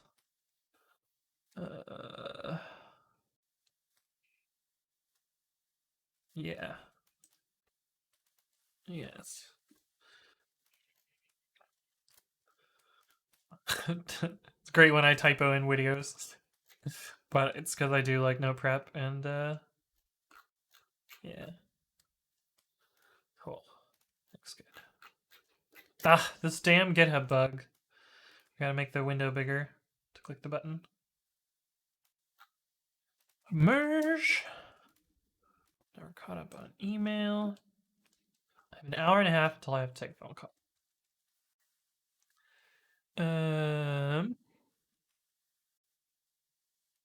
Were they able to find out who is doing this? No, they haven't found out yet. They contacted them, but they haven't figured them. Inlog is the only streamer I know who's confused as to why his chat is talking. I guess that's fair. I guess that's fair. We don't mention requests in this respectable stream.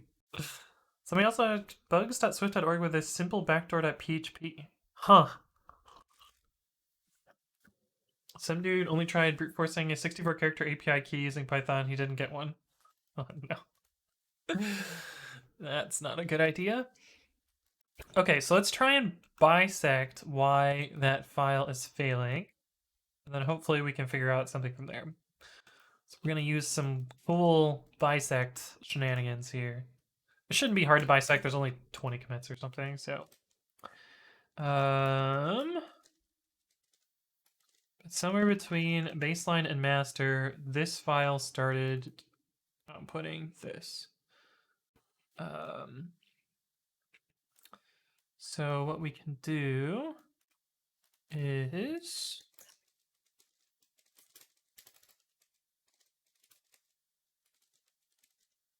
numpy type numpy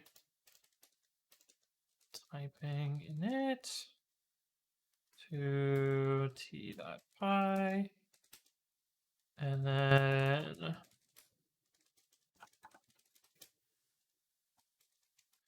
grep. What was the thing that I was supposed to look for? Array like? Or was it D-type like? Array like. Grab this.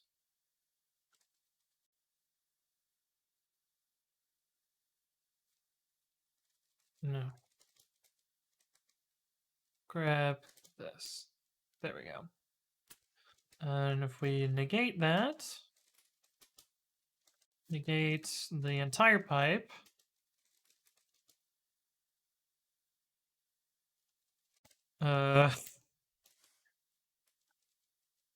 negate the grep.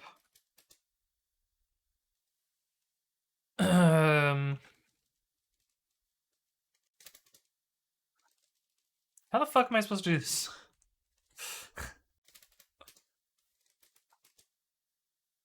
that's 0. Oh, maybe it was working. Although with pipe fail, we're gonna get a weird result here.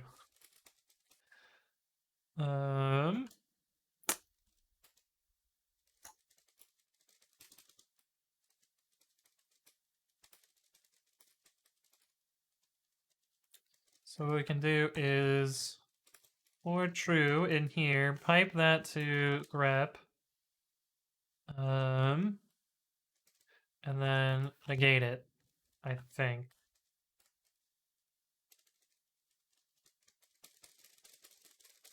The fuck? What happened here?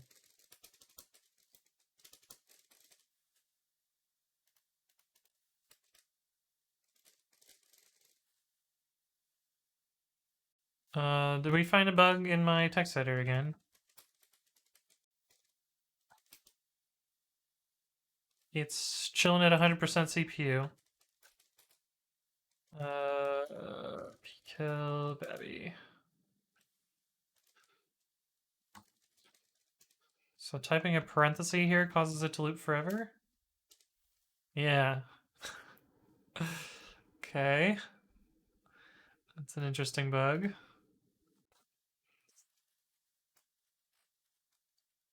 Thank you, Sarcastic Dante, for resubscribing 19 months in a row and 19th total with w3schools.com/php. I don't know that I'm going to click on that.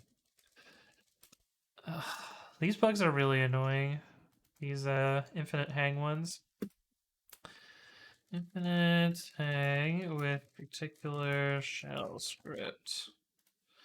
Open t.sh. Paste this. Put a paren before the first paren. And then loop forever.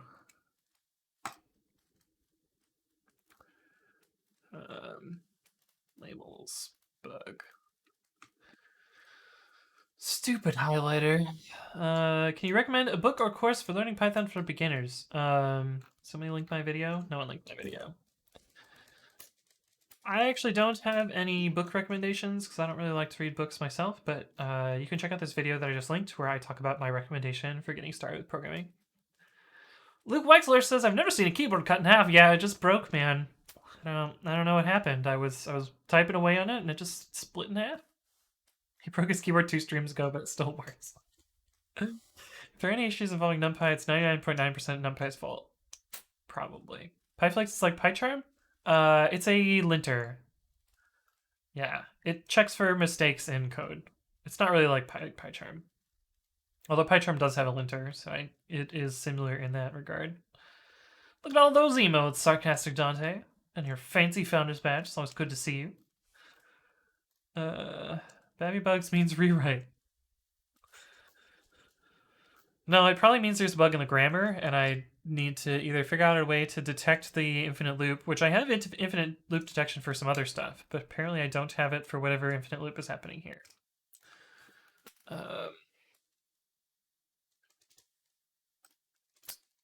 But we can probably fix it by doing... Oh, even that doesn't fix it.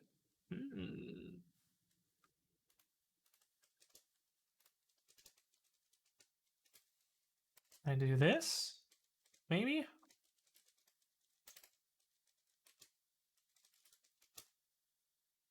That exited 1. And if we get tag-l, get checkout 2.2.0.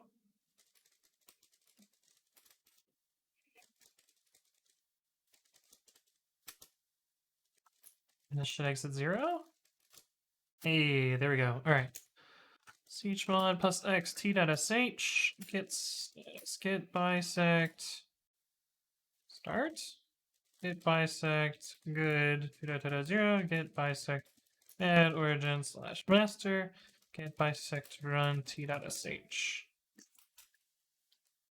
Damn it. Get bisect start get bisect good 2.0 get bisect add origin / master get bisect run ./t.sh. There we go. Illegal option -o pipe fail.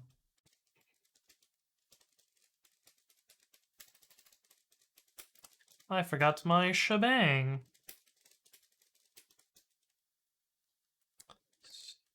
Start.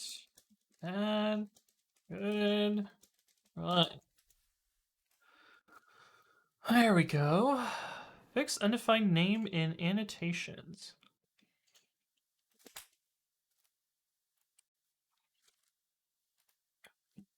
I think that means that if we do something like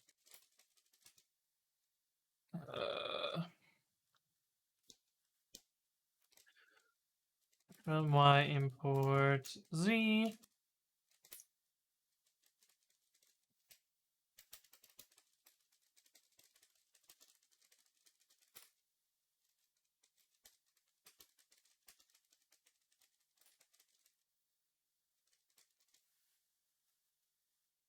otherwise we do something like this.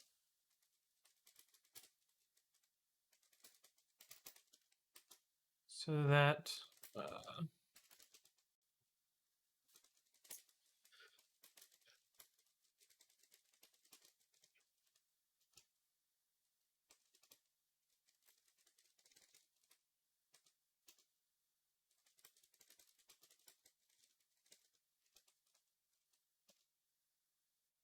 yeah.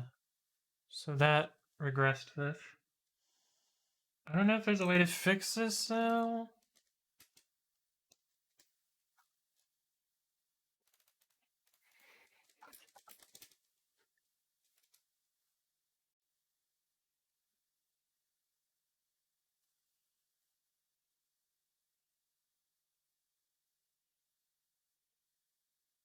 As long as this name is not assigned a value in another binding, it is considered undefined for most purposes. One notable exception is using the name as a type annotation.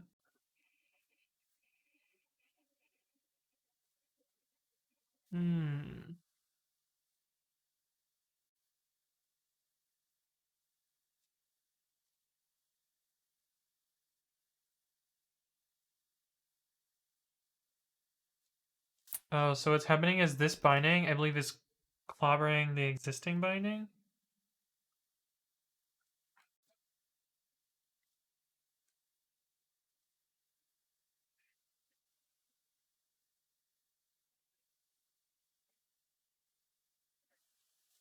Yeah.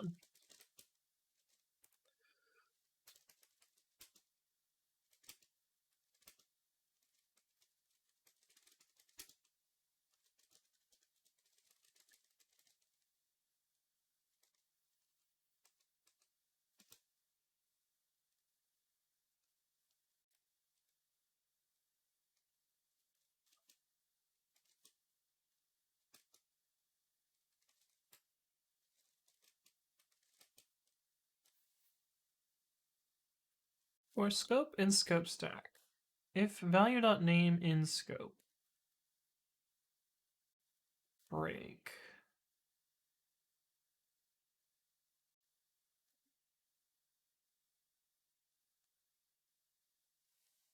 Self.scope stack -1 value.name.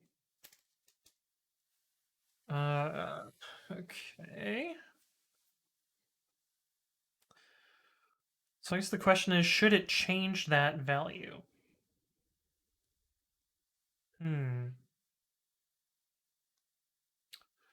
Uh, oh my, so much chat.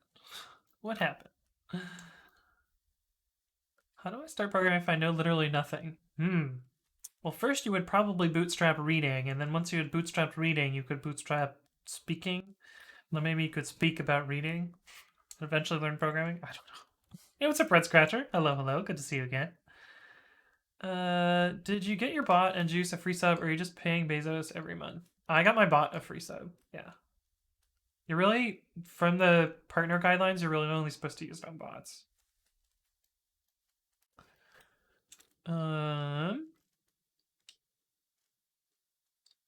Actually, was introduced in 2004, but still broken in 2H1. Wait. Oh yeah, there's NumPy breakages due to changes in the Windows API, which is amazing. Pod and human free subs are two different things. They're in the same. They're the same form for partners.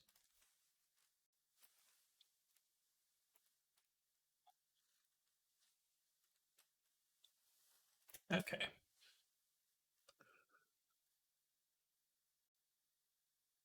So this is a very, very strange edge case.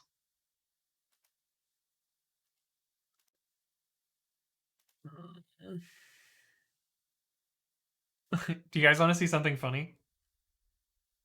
You guys want to see something hilarious? Duxnox says, "What is pyflakes? It is a tool for checking for common mistakes in Python code." So, what do you think this issue is about by this person? How can I make a financial contribution? What do you think? What do you think this is about? And how there's been no replies to it? Hey, what's up, Love Love? Good to see you. Hello, hello. All right. This is gonna be like one of the most dickish things I've ever seen in open source. Are you ready for this? Hello all. Pyflakes is by a long way the most important Python tool in my toolbox. It catches about 90% of the programming errors I make and does so every time I save a file. I would like to contribute 1,000 to the original author of this project, but I don't know who that is or how to reach him. Yes, others have contributed to this project, but I would like to honor the creator. The IMO Pyflakes is a work of genius. And the funny part is, I actually don't know who the original creator is because they're no longer in setup.py. If we look at the Git history, the first commit is Poppy from SVN from divmod, which, as far as I can tell, divmod pyflakes. As far as I can tell, this is a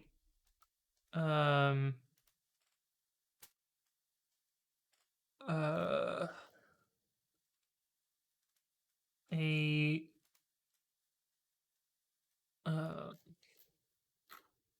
programming company, but they haven't been around since 2011. Divmod fan club. Do you use divmod's code? Do you have a poster of XR Kun on your wall? Do you love our giant killing chutzpah? Like, what is this? Divmod.com does not exist. So anyways, like, finding the original author, I don't know that it's actually possible. Oh, there's XR Kun. Speak of the devil.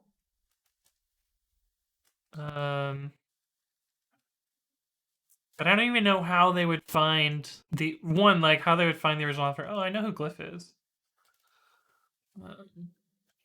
But also, like, none of these fucking people have worked on Pyflakes in literal years. And if you look at the like recent contributions, or if you click on, contributors, it's mostly well, it's actually not that many people in recent time. I guess I'm the most active recent contributor, which is crazy to me. But I think, yeah, Florentex has the most commits by far. Steve works on this off and on all over the place. I am the most recent one, but I think BitGlue is actually the current repository owner, but it's like all over the place, and I would like to donate to him. What a fucking weirdo. But anyway, I thought that was amusing, but also just like, cool, bud. Hey, what's up, Dequava? Thank you for the follow. Welcome to the stream. Hopefully you're doing well. He wants to donate, wants nudes in return. I am the original creator. No. SVN blast from the past, yeah. It is I, Reggie Nintendo, the creator of Pyflakes. Yeah. Just ask chat to comment on the thread that they are the original creators. Oh, you found an archive.org of divmod?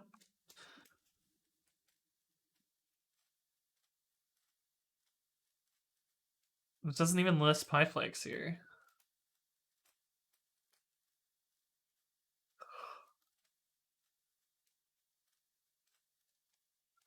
Interesting. But yeah, I don't even know. As somebody who just started with computers about 3 years ago, was he being a dick? I'm speaking from a moron's perspective. Okay, well, like, first off, the actual active contributors for a project are often much more important than the original creator, especially if the original creator is no longer, anywhere to be found, or even any of the people that actually put their blood, sweat, and tears into making the project successful. But the big thing here is that really grinds my gears is the use of this pronoun, assuming that it's a man that made this project. Um, his primary language is probably not English.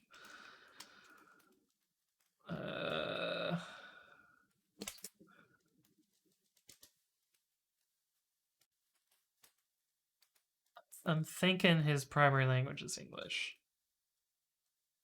That's what I'm guessing.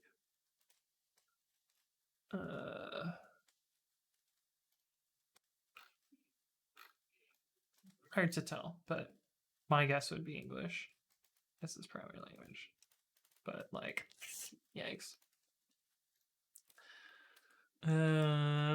I also think this guy doesn't understand how collaborative coding and contributing works. Oh yeah, for sure. Maybe it's a bot. No, there's no way. Newer archive.org stuffs are just no such resource, divmod.org, not in vhost map. He made an editor, what a weirdo. Right?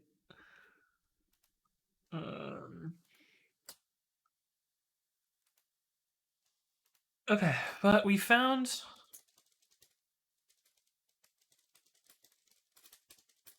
Aw, damn it, my bisect went away. We can use the reflog. I think this one?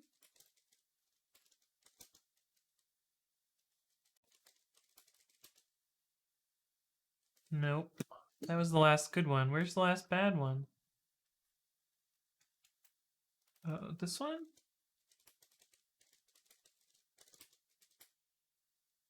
No.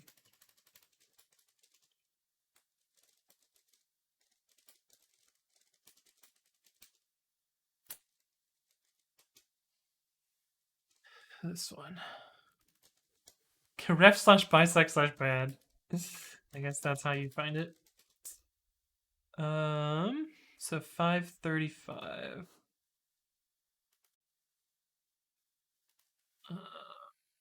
Odd edge case regression in type annotated all.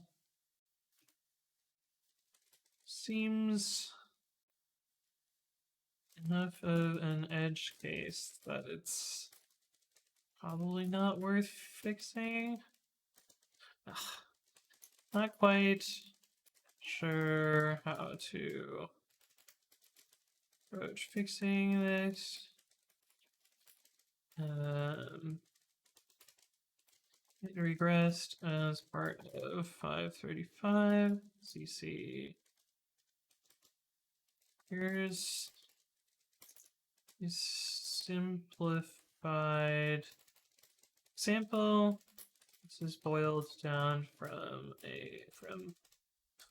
numpys / typing / init.py.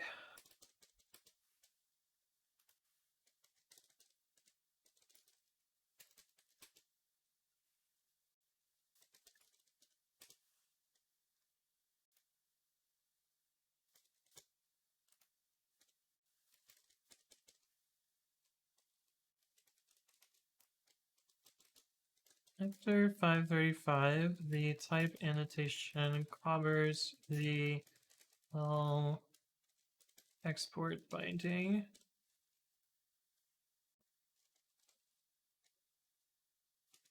Which causes it to no longer mark the imports as used. I think we can make annotated a set default on the latest namespace to prevent this? Question mark? I don't know. We'll try and make a example test and fix it. English is a fucked up language anyways. Why do you need more than one pronoun for talking about a third party person? German is way better. German is worse. What? Teaching German memes on Reddit and also finding these cute German artists, and it makes me want to learn some. In other languages, it's he by default if we don't know, but whatever. Yeah. Here's the oldest pyflakes page. Div mod pyflakes. It's a lint-like tool for Python, like PyChecker. What the fuck is PyChecker? PyChecker. I've never heard of this.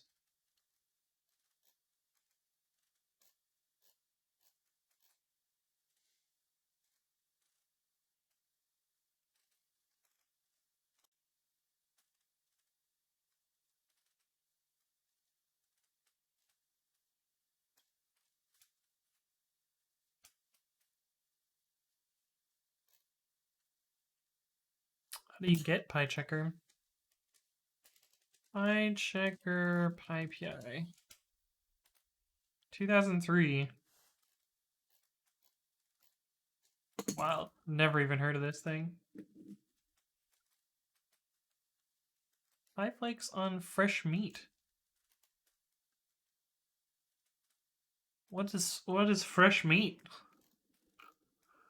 That was a risky click.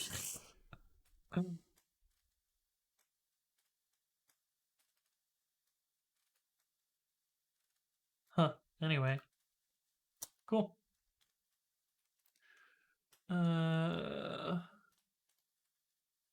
Balthaz says French is better than German.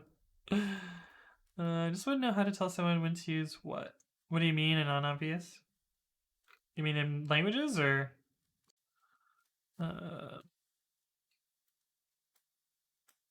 You're not wrong, but assuming he said him with malicious intent, I'm not saying he was malicious. I'm saying that he was painfully ignorant.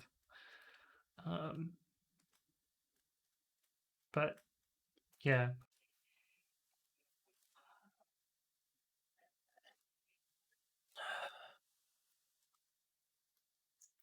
But yeah.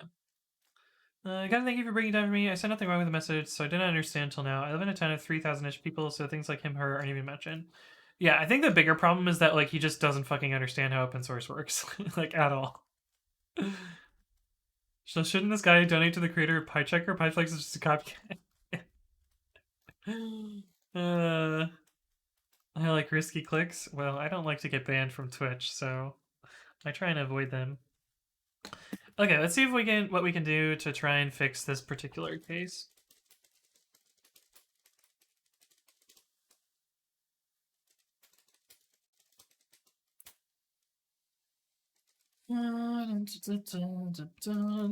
Pyflakes.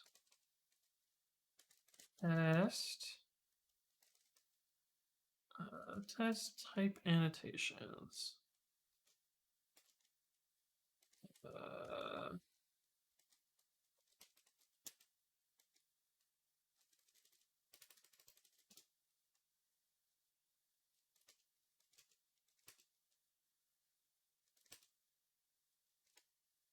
see. Yeah, this was the one that got added. Test type annotation clobbers all.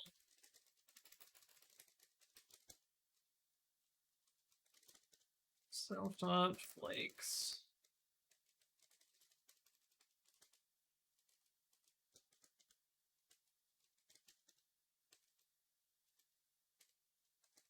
Should be no errors.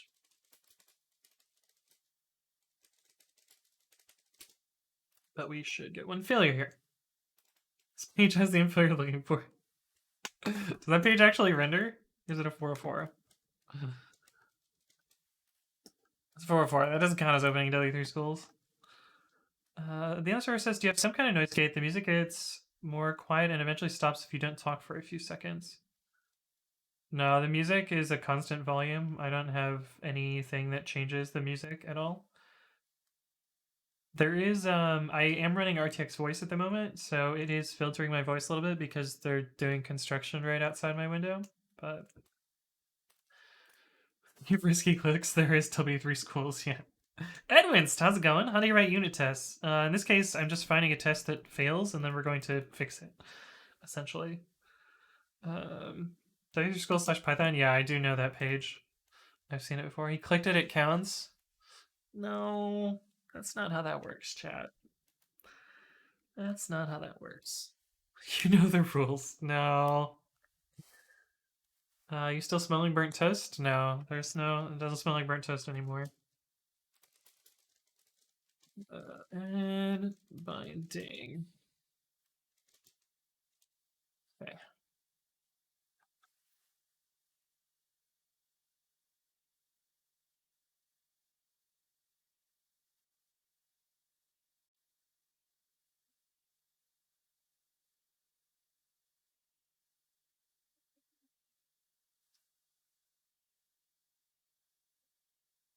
Node is the statement responsible for the change. Value is the new value. A binding instance. Okay, so here we are looking for the scope in which it is defined. Otherwise, the local scope. If it's existing and not a built-in and different forks. Those different forks. Different forks. Proof L node and R node are located on different forks of an if/try. Well, interesting.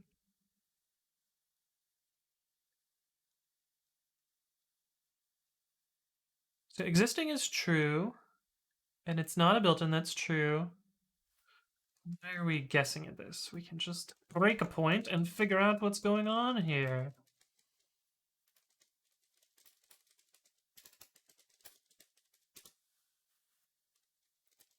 Different forks node existing dot nodem.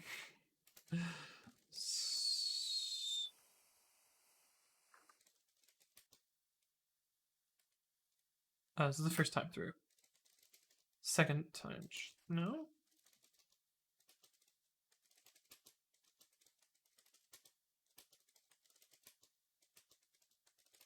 My god. Why does it happen so many times?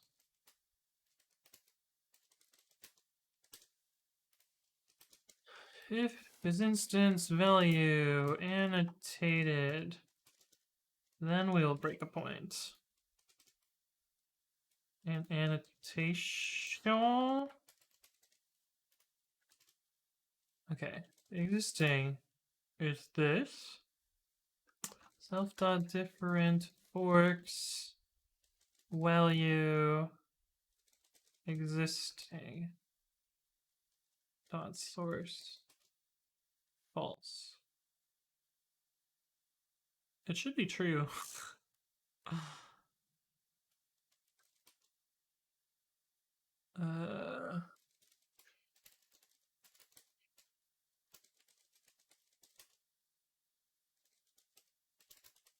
Oh, this should not be name. This should be the annotated assign.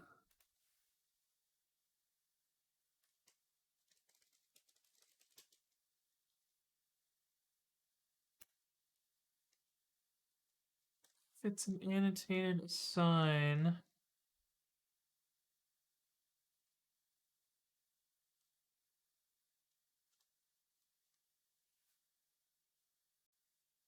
Oh, music has stopped. Please continue.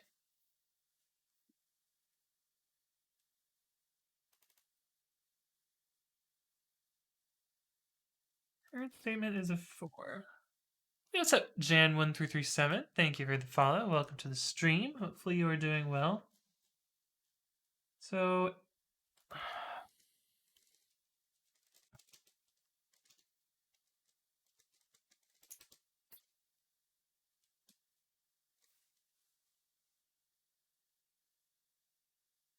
So this is the problem down here, where we just reassign this scope.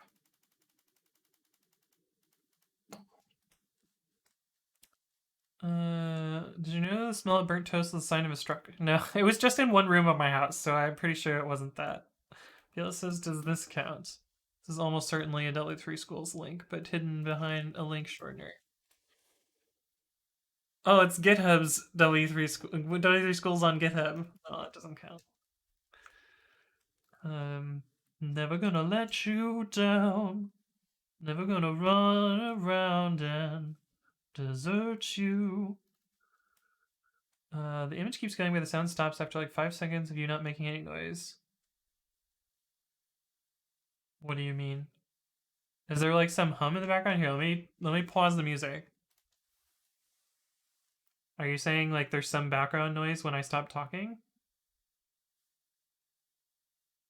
Is that a thing? Is that what's going on? Because, I mean, it could be RTX voice being weird, but it's not normal. I guess it's not. It is different than my normal streaming because normally I don't have RTX voice on. Do you have 2 copies of the stream open? Maybe? What? I don't know. No one has replied. I'm just gonna assume it's fine. Turn the music back on.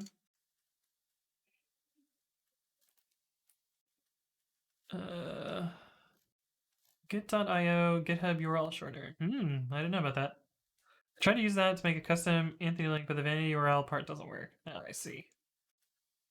I see. I was hoping for chat to continue, but I was let down. I see.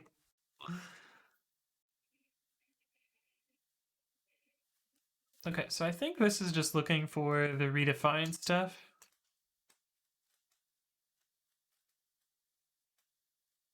Like, none of this part is relevant here.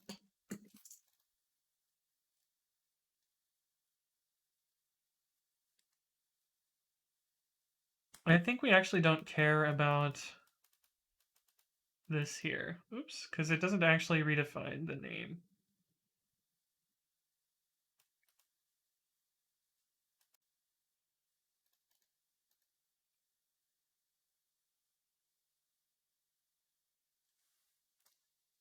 So I think we can just say if existing,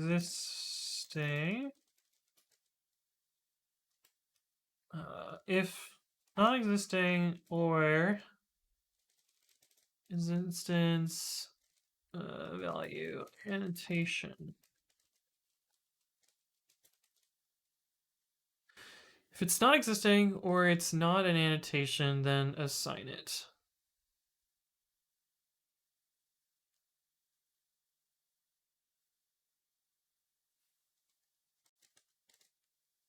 Is that right? Boolean logic, what?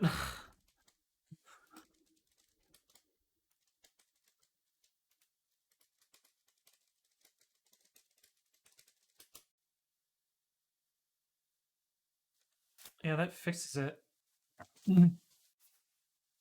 They let you down, non-obvious, yeah. Level Up says, with any more time learning how to code JavaScript, shush. I'm kind of happy I know what's roughly going on instead of, well, those are words. Yeah. I mean, sometimes I don't know what's going on either, so I don't really blame you.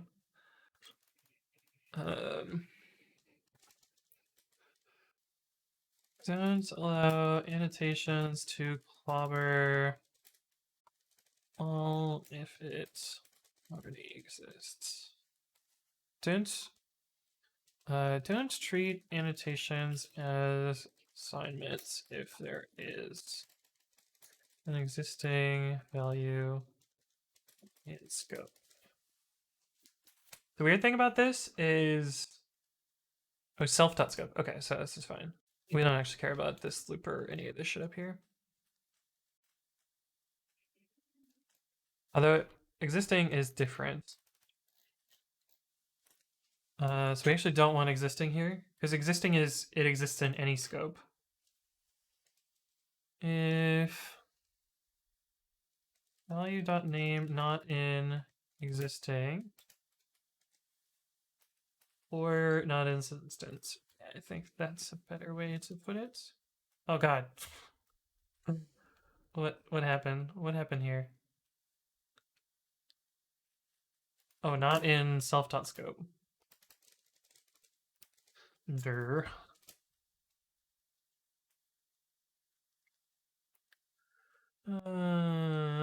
It's like going down a rabbit hole that doesn't have a bottom but claims it does. That is a good way to talk about programming, yeah.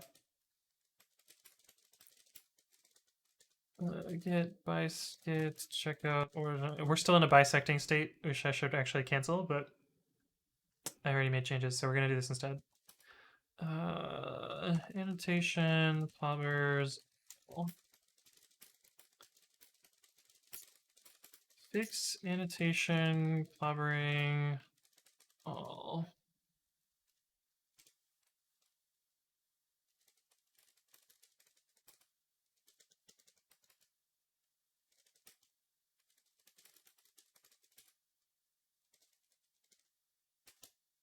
So it was t.py.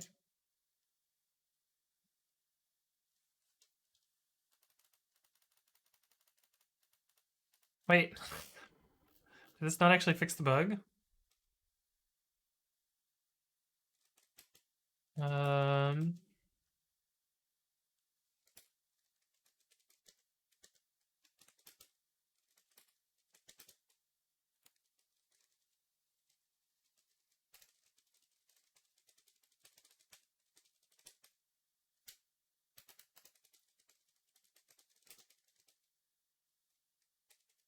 Okay, we can get rid of these because we know what's going on there.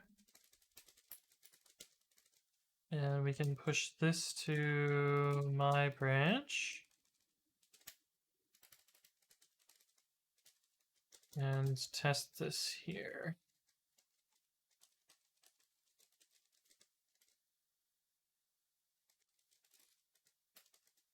Now I get to wait for this thing again. I made a diagram explaining my volume insanity. Okay. Anthunk's voice, music volume. So when I stop talking, you're saying the music volume goes down until after I start talking again. I don't... That shouldn't be happening. There's nothing that I'm doing to do that. Maybe Twitch is doing weird stuff, but here, I can show you my OBS.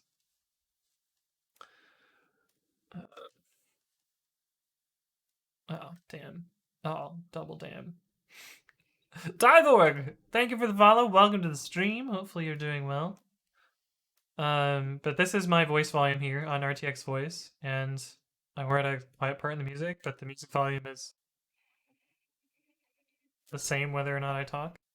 We got a big bump from Sick. Thank you for the follow. Welcome to the stream. Hopefully you are doing well. So yeah, there's not anything it's not on my end. We'll just say that. We'll just say that then. I don't think it's me. Hey, there's music. Yeah, it's very very quiet. Six says, any tips or tricks to get better / faster with Python? Build projects? I don't know. I have a bunch of tips and tricks on my YouTube channel, like getting close to 200 things that you could learn in short, digestible videos. It says, I have the opposite for me. I have this loudness equalization stuff, so it ducks the music when he talks, and if he stops making noise, the music starts getting a little louder. Oh, fancy. Maybe it's your headphones? Yeah, perhaps. Or a setting in the OS or some random app. Yeah, it could be all sorts of stuff. What's video 200? Let's see, which one went up today? 195? 196? How do I get to... What video went up today? 196, so there'll be 4 videos until 100. Let's see what we've got. I think I have 4 in the backlog. So tomorrow's is function scoping in Python. That'll be 197. 198 will be RM making a Docker image bigger. 199 will be getting started with Packer. And number 200 will be this 17-minute chonker where I talk about Xargs. Hello, hello, hello. But yeah, that'll be number 200. We have another short one that we can preview. That one's kind of short. Well, how long is this one? 11 minutes. 7 minutes. This is the shortest one that's coming up, which is should be obvious for a lot of people, but not everyone knows this. So there's some cool stuff in here. Basically, I'm just showing clear and Control L. But you can see that clear actually dumps out a particular escape sequence, which is kind of neat. And then I just show that if you run this same escape sequence, it works. And then I show how poetry can fuck up your terminal. See how it's kind of messed up here? I got my hands in the air, just so you know. Oh, you can't even see it. It's behind my face. I got my hands like, no, I didn't do this. I'm not no touchy. But then I show reset, which is better than clear and Control L. But anyway, that one's spoilers. There you go.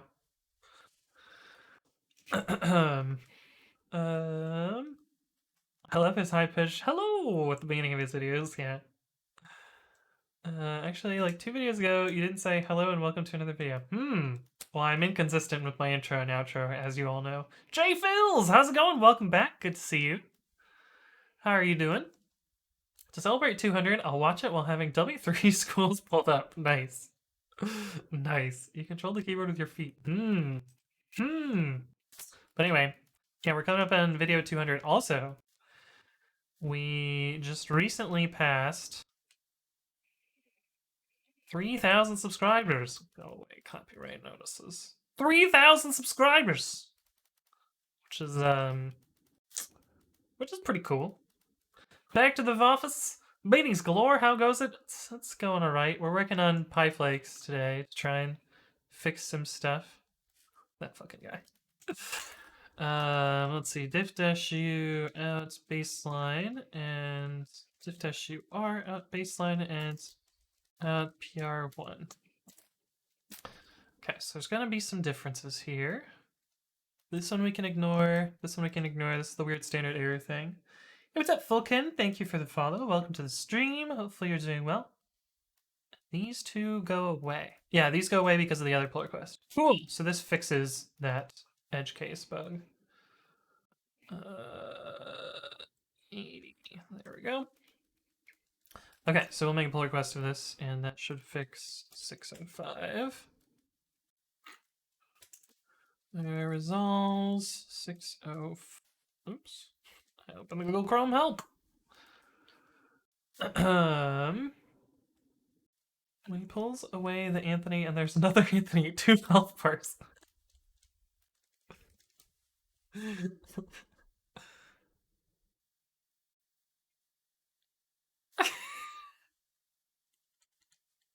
Oh, I like it.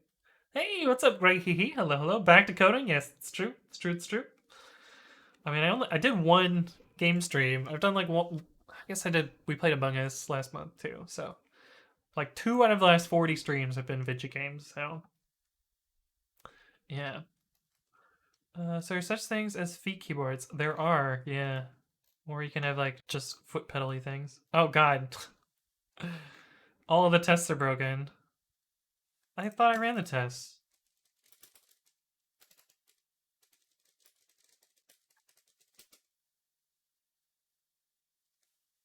Did I not?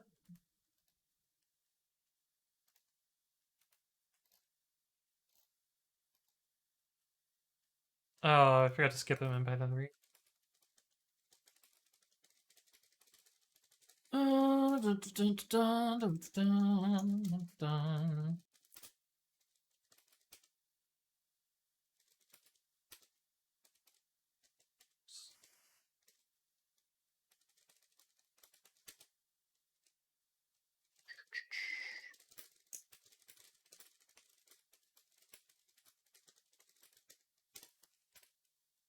Can you recommend any guides on how to start contributing to open source projects? I can, GroundMax.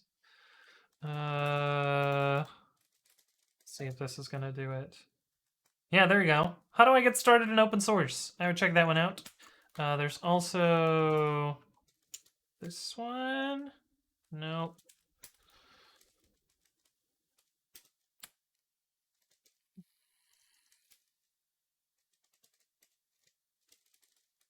This one. How to make a simple GitHub PR. I would suggest looking at this one as well. Hey, what's up, Node-RED? Thank you for the follow. Welcome to the stream. Hopefully you're doing well. I'm just trolling. You do what you do, man. You're very inspiring. I'm glad, Greggy. I always appreciate when you come by. Krogan says, hello, I have a simple and maybe dumb question. How to manage and through time edit / update get ignored.m file without needing to clone the whole project into a different directory. You mean like a secrets management situation? Yeah, that one's a tricky question. I'm not... Wait, why are you still failing? Now why are you failing? Blank line at end of file. God damn it. God damn it. I'm spoiled by pre-commit hooks. 100% spoiled by pre-commit hooks.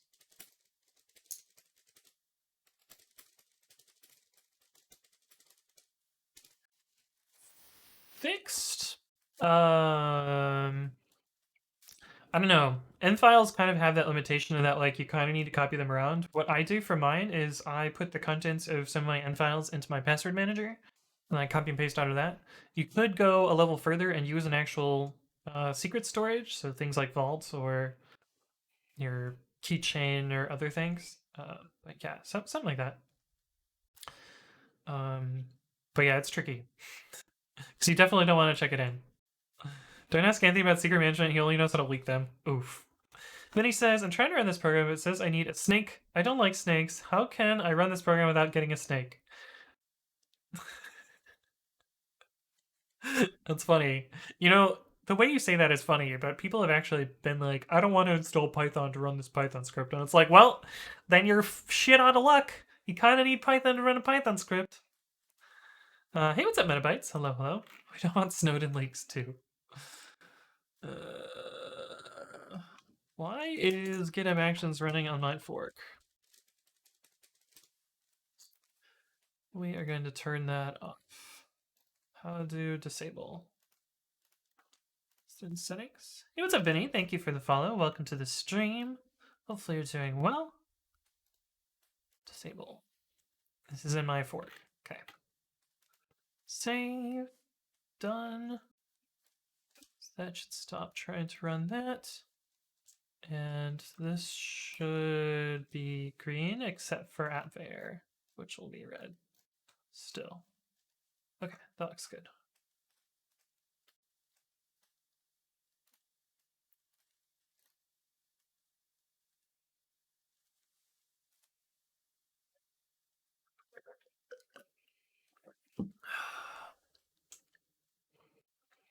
Somebody asked me that. I thought that's amazing. Don't force push like Anthony does. That will make your life harder in case you screw something up. Sure, until you understand the concept of force pushing, and then it's probably not that bad. Can I trust Python? Is it a virus? Yes. I meant more like in Git to have an actual .env file and how to edit the env template on the remote. Wait, you're actually checking in your env file? I don't think you want to do that. It's killed by suffocation, not virus. Not much, waiting for dinner and working on a presentation. Nice. I'm doing well. I'm doing well. I have a phone call pretty soon, and I should probably eat some food before that. But learn Python myself a bit. I'm just a dumb noob right now. Nice. Well, you got to start somewhere. I have to yeet my PCs out the window before they start killing me. Oh no. All Python scripts slither into your registry and delete Win32. It's true, it's true. I just discovered http.cat. Oh yeah, http.cat is so good. It's real good. Like proof. http.cat slash, was it 453? No? What is I'm a teapot? I am a teapot. HP 418. Why did I think it was 453? Heh. It is a kitty that is a teapot. Look at this kitty. But yeah, HP cats. Pretty good. Pretty good. .env is on remote. It's just a template, but if I edit .env on a test/dev server, the env remote template won't get updated because env is ignored. I mean, .env will only be ignored if you get ignored. If it's checked in, then it's checked in. Presumably you have a checked in file that's the template and some way to populate that template, right? I assume? Maybe? You have a T-Bot Pokemon too. It's true, it's true. ABCDD says, what are you currently working on? If you do Bang today, you can learn about what I am working on. I am trying to get together a pyflakes release. What are you? Notification. Oh yeah, this thing. Yeah.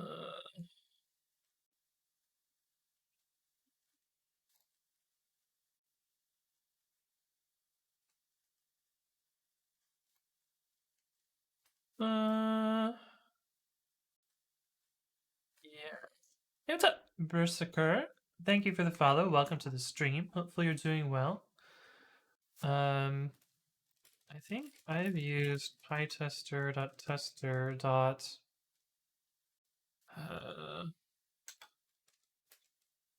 Join foo.bin.write binary. Or maybe we just need to document the right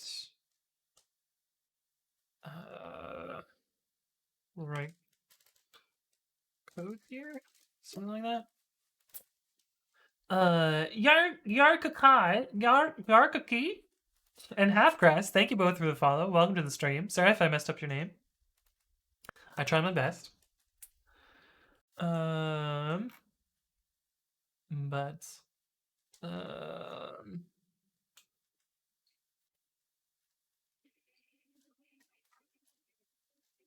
But yeah, did this pass? I forget already.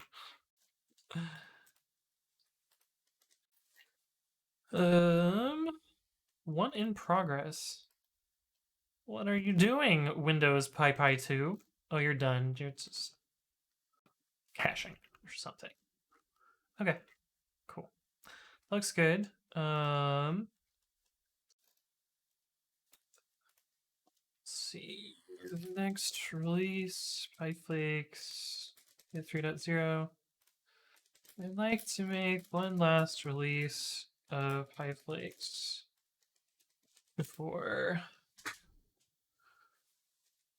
removing Python to support. Removing Python support to /inflate. And I'm linked to that.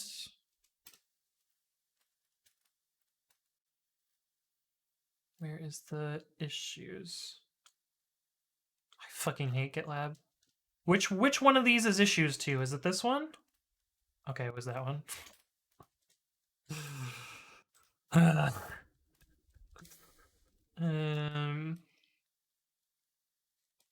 So far, the only we've done a bit of work to check for regressions. So think I might productionize this in some way such that we can check each pull request against a bunch of repositories to look for changes as they're committed. I'm essentially running against all of my Python code as well as a few large source repositories and checking the difference in output against the different pyflakes versions. So far, the only blocker we're releasing is 605.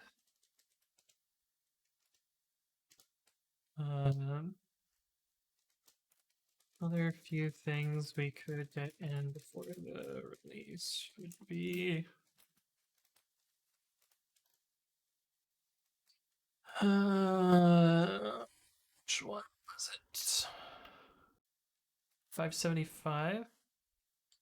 Alright, this one should be done now.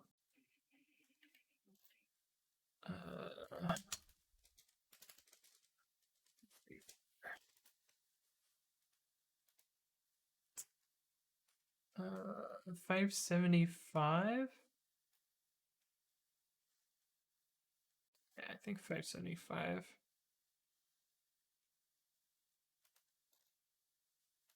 Would be 575.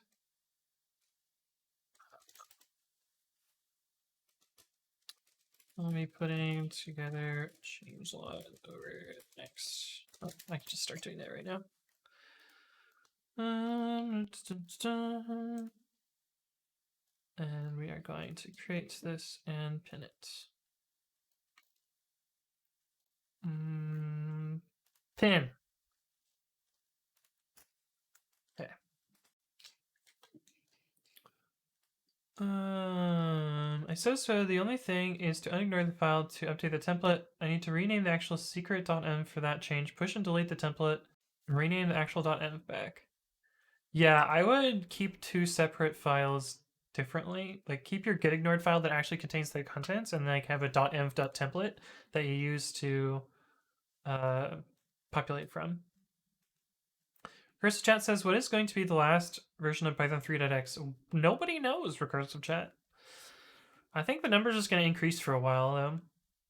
Halfcut says, hello, I have a little trouble with the pipe character in Python. If you know how you can use that to explain it. I mean, I know it's an OR operator, but I still can't see 20 or 4 at first sight. So that is a bitwise OR. 20 or 4 is going to give you 20. So what's happening here is, if we look at the binary representation of both of those, bin 20 and bin 4, you'll see that they have the same bits here.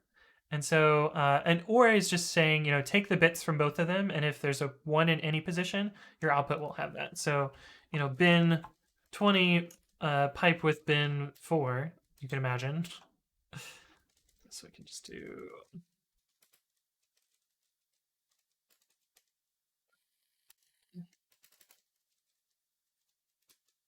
So this is the operation that we're doing, and these bits these ones line up here. So your output is going to be bin of 20.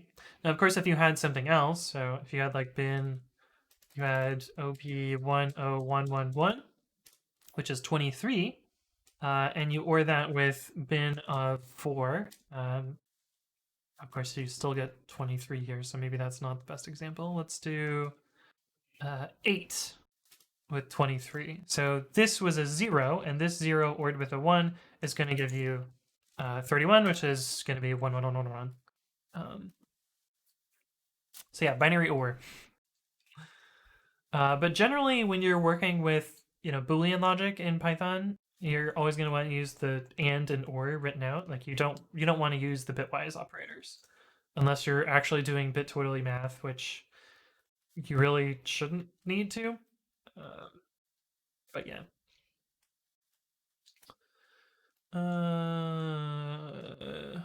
Balance says, I believe Buddha said that they will think about 4 when most people are no longer on 2.7, which is far from being the case, especially in companies.